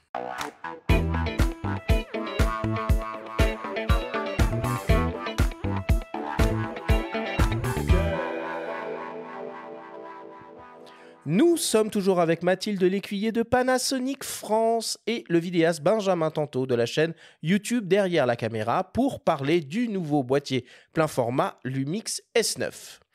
Alors si on devait essayer de résumer et synthétiser tout ce que l'on s'est dit pendant cette émission. Mathilde, la première question est pour toi. En quoi le concept même du nouveau Lumix S9 diffère avec les séries S5 et S1 ? Tu l'as très bien dit, le S9, c'est avant tout un concept. La tagline, c'est « Shoot, Edit, Share » avec le « Edit » barré. Donc, on va avoir un boîtier pour shooter, ne pas retoucher et partager, puisque le principe, ça va être de retoucher en quelques secondes à peine en s'appuyant soit sur une lutte existante d'un créateur disponible sur l'application Lumix Lab, ou alors d'une lutte déjà créée par moi-même, ou alors de ne pas retoucher du tout et de simplement partager tout de suite mon contenu. C'est un boîtier qui n'est pas en recul sur les nombreuses caractéristiques qu'on va lui associer. Il a notamment le nouvel autofocus hybride avec la détection de phase, et on va quand même avoir de l'open gate jusqu'en 6K, donc pour accéder à différents ratios sur une même image qui est enregistrée à l'origine sur la totalité du capteur, de l'anamorphique, de la rafale, voilà, il y a beaucoup de choses, mais c'est un boîtier qui diffère des S5 par sa compacité et le côté beaucoup plus intuitif, partage, je vais vite, je suis dans quelque chose d'instantané, de fun à utiliser, moins professionnel que les S5 II et S5 IIX. Benjamin, toi tu fais partie des créateurs qui ont pu l'utiliser, notamment au Japon. Pour toi, c'est qui l'utilisateur de ce boîtier-là ? Alors, ça peut être plusieurs personnes. Je pense quelqu'un qui débute, bien que, bon, il y a des choses qui sont là pour être intuitif et aider, et parfois certaines choses où il faut creuser un peu plus. Mais je pense quelqu'un qui a envie de sauter le pas et passer directement sur du plein format ou trouver un premier boîtier plein format, ça peut être voilà, une porte d'entrée. C'est un boîtier qui peut aussi convenir peut-être à un professionnel, mais en tant que deuxième caméra, deuxième boîtier, un boîtier vacances, un boîtier plus léger, plus simple. On met une seule optique, quelque chose de très léger, et on s'amuse. Voilà, on n'a pas envie d'avoir d'utiliser du RAW, d'avoir des poids de fichiers extrêmement lourds. Donc je pense que c'est plutôt pour ce type de public. J'aurais envie de dire un peu les gens qui font du reportage photo de rue, mais je sais que tu pourrais me contredire avec des éléments... Je ne vais pas être forcément d'accord avec toi voilà, à l'absence de viseur, mais on a pu voir pendant l'émission que ça pouvait s'entendre. Moi, j'ai bien aimé l'utiliser justement avec. Je trouvais qu'il y avait des luttes et il y avait des images qui sautaient tout de suite aux yeux, mais effectivement, c'est une pratique où généralement les gens utilisent beaucoup le viseur, donc peut-être pas entièrement pour ces gens-là, mais globalement aussi pour quelqu'un qui jusqu'à présent utilisait un smartphone, qui s'amuse à faire des vidéos, des photos, mais qui a envie quand même peut-être d'explorer un univers différent, peut-être envie d'aller un petit peu plus loin, voire peut-être un projet professionnel. Et dans ce cas-là, je pense que c'est quand même une nécessité au bout d'un moment de passer sur un appareil photo hybride, une caméra. Là, il fait très bien les deux, donc ça peut être aussi une porte d'entrée pour ces gens-là. Bon. Mathilde, c'est quoi les spécificités ergonomiques et de design de ce nouveau Lumix S9 ? Le S9, il retrouve un design qu'on va appeler très flat, donc à l'image des GX sur les Lumix G. Donc c'est un design beaucoup plus compact, très stylisé, puisqu'on va le retrouver en 4 couleurs, bleu, rouge, vert foncé et noir, qui est aussi un design plus simple, plus intuitif. On a largement réduit les contrôles sur ce boîtier. Il y a très peu de boutons, très peu de molettes. On est vraiment sur l'essentiel de ce qu'on doit retrouver. Néanmoins, on a quand même un déclencheur vidéo qui est différent du déclencheur photo, pour avoir une différenciation sur ceux qui font les deux. Et puis, on a un bouton lutte qui permet d'accéder directement à l'application des luttes sur les images en direct pendant le shooting. Et c'est aussi un boîtier qui profite d'accessoires qui sont déjà disponibles. Et je pense notamment à la petite poignée Small Rig qui a été créée pour l'occasion, qui permet de rajouter un grip à l'avant du boîtier pour ceux qui le trouveraient un peu trop lisse, notamment en shooting vertical, sur lesquels ça peut être un peu plus compliqué sur un boîtier lisse. Et néanmoins, un repose-pouce à l'arrière qui permet justement d'avoir cette prise en main correcte. Là, tu parles des luttes, on en a beaucoup parlé pendant l'émission. Adelin dit même LUT. Est-ce que tu peux nous dire en quoi ça consiste, Benjamin, les luttes, nous rappeler ce que c'est peut-être ? Alors, je ne vais pas l'expliquer aussi bien qu'Adelin, mais LUT, donc c'est Lookup Table Conversion. Donc, peut-être pas dans ce sens-là. Lookup Table. Lookup Table. Bon, bref, c'est vulgairement, c'est une retouche, c'est un ensemble de réglages appliqués directement à une image. Voilà, on pourrait même dire c'est un filtre. Finalement, le résultat, c'est proche d'un filtre. Alors, habituellement, LUT, on utilise ce terme plutôt pour la vidéo, et en photo, les gens ont peut-être plus entendu parler le terme preset, mais là, globalement, ils ont voulu tout réunir autour du terme LUT. Et donc voilà, c'est un filtre que tu vas appliquer directement sur ta vidéo ou ta photo. Tu as un look déjà, si tu as bien choisi ton look, ton preset, eh bien, tu vas avoir tout de suite un rendu qui devrait être assez intéressant, et ça permet de soulager, on va dire, un peu l'étape habituelle de post-production, que ça soit de la retouche photo ou de l'étalonnage pour la vidéo. Et donc donc on a un fichier qui est tout de suite prêt à être diffusé sur les réseaux. Mathilde, est-ce que tu peux nous rappeler les principales caractéristiques techniques en photo et en vidéo de ce Lumix S9 ? Donc, c'est un boîtier qui a l'autofocus hybride à détection de phase, qui profite de la double stabilisation qui va jusqu'à 6 stops et demi et qui a même l'option Active IS pour la vidéo, surtout avec des plans qui peuvent être vraiment très très stables. On a l'impression que ça plane presque. En photo, on va retrouver le mode haute résolution 96 millions de pixels et la rafale jusqu'à 30 images secondes en AFS et en AFC. On va aussi avoir en vidéo de l'OpenGate jusqu'en 6K, de l'anamorphique 3,3K et du Vlog pour ceux qui veulent pousser un peu plus loin leur vidéo, du MP4 Lite qui est nouvelle qualité d'enregistrement pour aller plus vite justement dans le transfert, notamment via Lumix Lab et via les réseaux sociaux, du slow motion jusqu'en 180 images par seconde, et puis la fonction LUT temps réel ou real time LUT selon la langue qu'on utilise pour appliquer directement les presets ou les LUT dans le boîtier ou via l'application. Et rappelons qu'il n'y a pas d'obturateur mécanique dans ce boîtier. Obturateur électronique, ouais. Est-ce que tu peux nous rappeler ce qu'est l'OpenGate, Benjamin? On en a beaucoup parlé pendant l'émission. Oui, l'OpenGate, c'est un format qui va exploiter la totalité du capteur. Donc, c'est un format qui est plus large, qui est plus haut aussi que enfin, pas plus large que le 16/9, mais plus haut. Et donc, l'intérêt, c'est que c'est assez polyvalent parce que du coup, on peut sortir sa vidéo, son format 16/9 pour le mode paysage traditionnel, où on va pouvoir aussi avoir beaucoup plus d'informations aussi pour exploiter un format vertical pour les réseaux sociaux. Mathilde, qu'est-ce que tu peux nous dire sur les durées d'enregistrement des séquences vidéo qui sont assez restrictives sur ce S9 ? Oui, les durées d'enregistrement, elles sont limitées à 10 minutes en 6K, 15 minutes en 4K et 20 minutes en Full HD. C'est un boîtier qui n'est pas un boîtier de vlogging. C'est un boîtier qui va être utilisé pour de la création de contenu instantané, de contenu qui va être très rapidement étalonné et partagé en ligne sur les réseaux sociaux, donc en Reels, en Short YouTube, qui ne vont pas nécessiter des enregistrements très longs. Si on a besoin dans notre pratique d'enregistrements plus longs pour les YouTubeurs en facecam par exemple, ou pour des vidéos qui soient en plan séquence, ou voilà, vraiment des choses plus longues, il faudra de la même manière que si on souhaite du RAW, du ProRes, s'orienter sur un S5 II ou un S5 IIX. Est-ce que l'un de vous deux peut présenter succinctement la nouvelle application Lumix Lab ? Allez, ok, je me lance. Succinctement, l'application Lumix Lab, elle permet de récupérer les fichiers qui ont été shootés par le boîtier et de les partager très rapidement, puisque on parle de 30 secondes entre le moment où je shoot et le moment où je partage, sachant qu'on peut activer la fonctionnalité qui me permet d'avoir le transfert automatique de mes images du boîtier au smartphone de façon instantanée. Ensuite, soit je partage sur les réseaux directement mon image, soit je passe par une toute petite étape de retouche, j'applique des LUT proposées par Lumix ou alors des LUT proposées par les créateurs sur l'application, ou je passe quelques secondes de plus si j'en ai l'envie pour retoucher les LUT des créateurs à mon image, ou alors pour carrément retoucher en entier la photo à mon image, enregistrer cette LUT pour la réutiliser plus tard et poster sur les réseaux. Benjamin, quel type d'optique tu conseilles avec ce Lumix S9 ? Je ne vais pas dire à chaque fois le 85 mm, mais c'est celui que j'ai bien aimé pour du portrait. Il y a cette série de focale fixe qui est quand même une grande ouverture, f1.8, qui est relativement abordable, surtout là avec l'offre de lancement. Donc, idéalement, ça serait un peu contre-productif d'aller sur une optique trop volumineuse. Donc, il y a cette série de focales fixes. Non, je ne vais pas toutes les citer, mais on a du 24, du 35, du 50, du 85. Vous avez le 18, comme ça on les a tous. Voilà, c'est le seul que... Voilà. Le 18 mm aussi. Et après, pourquoi pas un 28-200 mm. Ça a grossi un petit peu l'ensemble, mais au moins on a une belle plage de focale.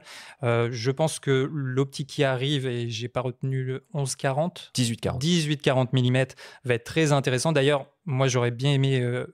j'aurais bien aimé avoir eu cette optique lors du lancement du produit. Je pense que ça aurait bien fonctionné. Et après, vous avez Sigma aussi qui a leur série High Contemporary qui ressemble un peu à la focale, à la série 1.8 de chez Lumix et qui est aussi de bonne facture. C'est un tout petit peu plus refermé au niveau du diaph, mais on est sur un gabarit assez intéressant pour être utilisé avec le S9. Bon, et pour terminer, Mathilde, donne-nous 9 raisons pour craquer sur le nouveau Lumix S9. 9 raisons. On aurait dû l'appeler S5, S2. S5, vous avez déjà fait. S1, ça allait très vite. S9, heureusement qu'on l'a pas appelé S15. Putain, qui est le S12. Ouais. Merci. Du coup, allez, bon, 9 raisons. La première, ce sera l'application Lumix Lab.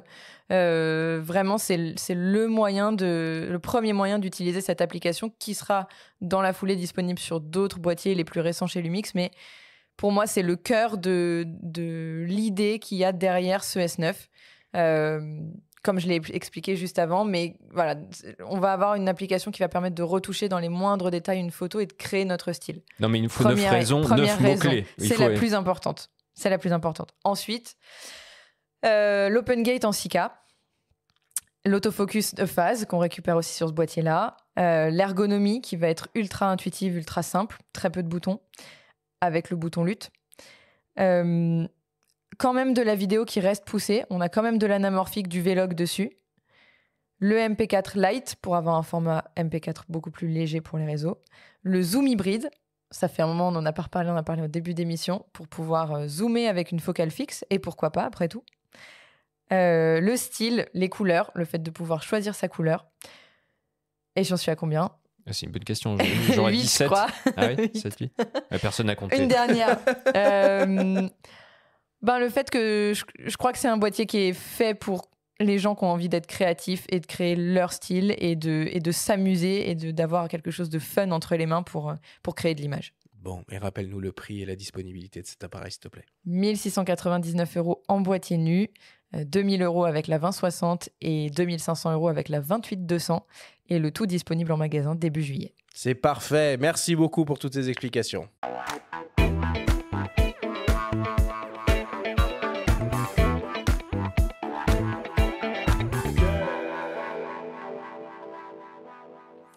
Il est temps d'attaquer la dernière partie de cette émission et de passer au quiz.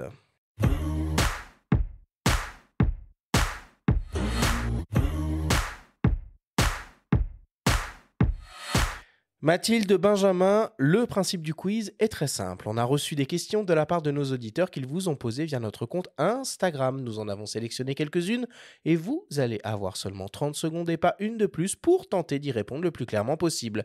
Avez-vous bien compris la consigne ? Oui. Allez. Première question pour toi, Benjamin, qui nous vient de Enrique_LOL. Ce Lumix S9, est-ce que c'est une bonne caméra pour faire du stream ? Ah, le stream. Alors, je suis peut-être pas la meilleure personne pour en parler parce que moi, j'en fais pas. Mais t'as pas une petite chaîne Twitch Et non, pas encore. Donc, moi, je joue plus sur des phases caméra. A priori, alors il n'y a pas une option de stream interne sur la caméra, mais je pense, alors il faut le tester, il faudrait regarder ceux qui l'ont testé, via une carte vidéo, tu récupères le signal en HDMI et je pense que tu pourrais l'utiliser. Ça contourne la limitation d'enregistrement. Et moi, je sais que j'ai testé, j'ai fait 10 enregistrements. Vas-y quand même. J'ai fait 10 enregistrements à la suite justement pour tester la surchauffe et le boîtier chauffe un peu mais j'ai pas eu de signal, la caméra s'est pas coupée net, donc a priori sur ce type de stream je pense que tu pourrais filmer 1 ou 2 heures sans trop de soucis. Ouais, et puis bon, boîtier compact, léger, grand capteur, petit effet bokeh qui va bien, écran complètement orientable, il a tout ce qu'il faut pour faire du stream. Deuxième question pour toi, Mathilde, qui nous vient de Sébastien Latour. Le prix de ce S9 n'est pas trop élevé quand on trouve le S5 au même tarif, voire moins cher ?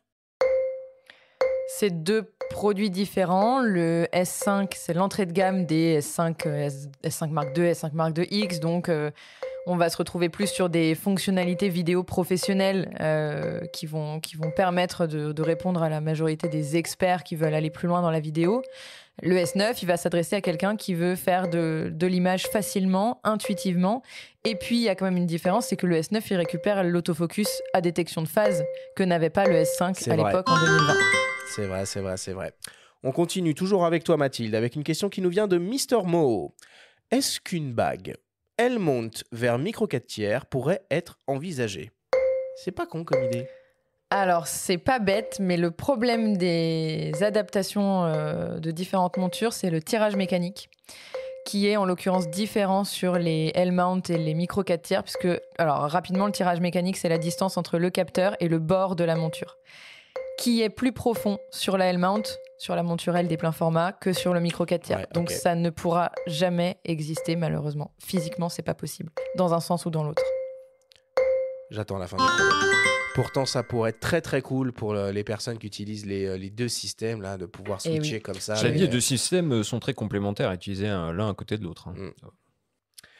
Allez, on continue avec une question pour toi, Benjamin, qui nous vient de Marc Jeannot. Est-ce que tu penses que Lumix devrait et pourrait lancer un viseur externe pour le S9 ? Un viseur pourquoi pas si vraiment ça a été un vrai problème pour beaucoup de personnes. Après, donc un viseur qui viendrait se mettre sur l'écran. Bah, soit tu Ou le mets via- sur la griffe porte-accessoires, soit tu le mets à côté. Enfin, Ouais, bon, il y a des solutions ouais. quand même. Bah, pourquoi pas. Après, je pense que c'est des modules quand même assez volumineux. Donc, je m'y connais pas trop. Je sais pas s'il existe des modèles assez réduits qui viendraient pas trop accentuer l'encombrement. Si c'est pas Lumix, peut-être que d'autres fabricants vont le faire. Non, ce serait cool de sortir un LX100 Mark III micro 4 tiers sympa, bourré de specs, ou alors un LX100, LX10, LX1, j'en sais rien, plein format, un compact expert avec un viseur. Bon, je mets ça si les ingénieurs japonais nous écoutaient. Alors, Je prends aussi. S'ils nous écoutent, un CM2 pour moi. Hein, merci beaucoup. Mais tu vois, mais c'est intéressant ton histoire du CM2 parce que je pense que le S9, c'est ce qui se rapproche le plus du nouveau concept à l'image de quand le CM1 Ouais. est sorti, qui était Alors un on lui nouveau souhaite pas, concept. Alors là- on lui souhaite pas Mais- le même sort. On alors. lui souhaite pas le même sort, ok, mais ce que j'aurais trouvé hyper audacieux, du coup, ça aurait été d'intégrer Android directement dans Ouais, bah, dans la caméra. Ça aurait ça été. fait peut-être partie des étapes suivantes. Ouais. Eh ben on y vient, justement. Non, on n'y vient pas encore. Avant ça, une question pour toi, Mathilde, qui nous vient de Clarita. Est-ce que c'est terminé les Lumix S1 ? Ah, c'est vrai qu'on n'en a pas parlé, on a parlé que des séries S5 et Bah S9 oui, on du coup. n'entend plus parler des S1. Si on on a en- parlé du S1R à un moment pour On le a parlé du recadrage. S1R. C'est pas. Moi, je pense pas que c'est une série qui a vocation à s'arrêter. C'est une série encore plus haut de gamme que les S5, S5 II. Ce serait dommage de l'arrêter. Les développements chez Lumix continuent encore et toujours. Et je vois aucune raison d'arrêter cette série-là. Donc pour moi, il faut qu'elle continue. Et je suis certaine que les équipes de recherche et développement seront d'accord avec moi. Elle est pas mal, sa réponse, moi, je trouve. On aurait pu penser que les S5, avec la compacité accrue, auraient justement tué la série.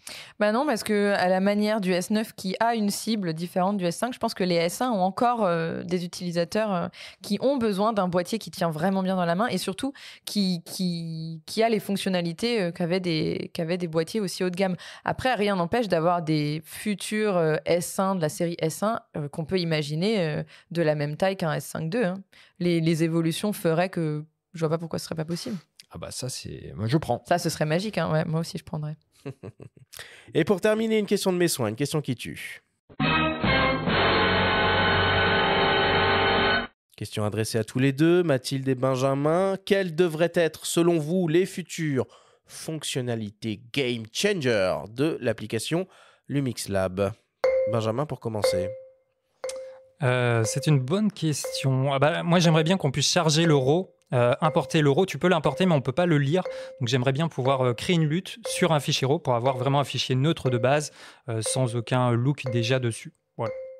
Mathilde ? Mais ça, pour moi, ça.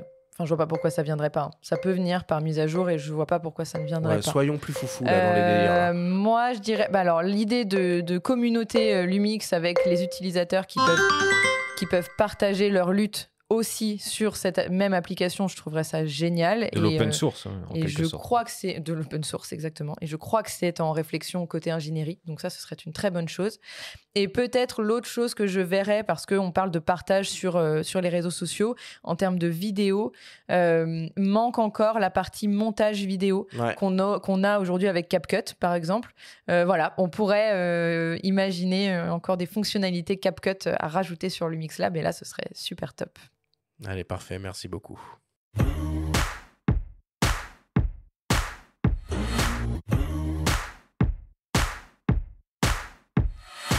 Nous voilà désormais à la fin de cette émission. Mathilde et Benjamin, un grand merci d'être venus à nos micros pour nous parler de ce nouvel appareil, le Lumix S9. un petit point sur vos actualités respectives. Benjamin, pour commencer, qu'est-ce qui se passe pour toi en ce moment ? Moi, mon activité, c'est YouTube. Donc, toujours, en ce moment, je suis pas mal sur les shootings photos, notamment cosplay. C'est quelque chose que j'aime beaucoup, du portrait. Donc, et c'est un format que je veux mettre sur YouTube, filmer de plus en plus les coulisses d'un shooting photo. Ok. Donc, voilà, ça va être un peu ce type de format. Et puis, c'est vrai que je me suis mis à la street photo, justement, avec le S9. Petite caméra en POV et je déambule dans une ville. Et je rencontre les gens et je fais de la street photo et je monte direct le JPEG. Il n'y a pas de retouche, pas de RAW. Voilà, c'est les deux formats un peu plus terrain que j'ai envie de mettre en avant en ce moment. Bon, bah écoute, c'était très cool en tout cas de te rencontrer en vrai pour la première fois et de t'avoir avec nous en studio.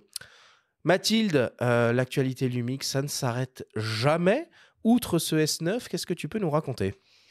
L'actualité Lumix, c'est rappeler aussi la sortie du GH7 sur la partie micro 4 tiers. On en a parlé au début de l'émission. Et sinon, ça va tourner autour d'offres actuelles autour des Lumix S. Donc, l'offre de lancement S9 qui est toujours en cours jusqu'au 31 juillet. Oui. Donc, pour rappel, c'est moins 600 € par optique de la série f1.8. Il y en a 5, 18, 24, 35, 50 et 85 mm, qui les amènent à entre 200 et 300 € l'optique. Donc avec le S9, ça fait un premier kit à 2000 € et le tout pour moins de 3000. Ça, c'est la partie offre de lancement S9. C'est bien sûr cumulable. On peut avoir l'offre sur plusieurs optiques f1.8 en même temps. Et puis, on a aussi une offre sur les S5 II et S5 IIX en ce moment, qui sont sous remise immédiate, donc moins 300 € de remise immédiate chez le revendeur directement. Donc, il faut voir ça avec votre revendeur, qui est jusqu'au 31 juillet également. Bon, bah c'est parfait. Merci une nouvelle fois, Mathilde, d'être venue à nos micros. Merci, Arthur. Voilà pour cette émission spéciale consacrée au nouveau boîtier plein format Lumix S9 qui clôture la saison 8 du podcast Faut pas pousser les ISO. Tradition oblige, c'est le moment des remerciements au nom de toute l'équipe du podcast. Merci évidemment à vous, nos chers auditeurs. Merci également à tous nos invités qui sont venus témoigner à nos micros au cours de cette saison. Merci aussi à nos sponsors et partenaires qui permettent à ce podcast d'exister.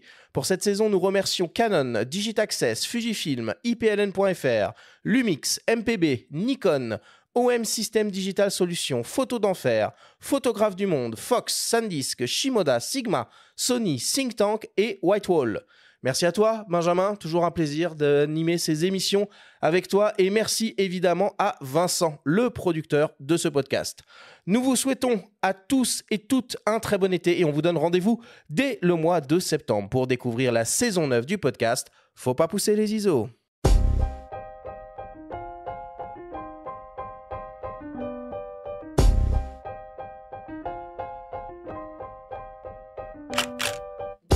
C'était Faut pas pousser les ISO, le podcast hebdo pour tous les passionnés de photos et de vidéos. Toutes les semaines, retrouvez Arthur Azoulay, Benjamin Favier et leurs invités pour parler de sujets matos, techniques et inspiration. Abonnez-vous à notre chaîne et retrouvez l'intégralité de nos émissions depuis toutes les plateformes d'écoute comme Spotify, Apple Podcasts, Google Podcasts, Deezer, Amazon Music et YouTube. Si vous aimez notre podcast, n'hésitez pas à liker, à vous abonner et à nous laisser un petit commentaire. Rendez-vous en septembre pour un nouvel épisode. D'ici là, reposez-vous, faites de la photo et n'oubliez pas, faut pas pousser les ISO.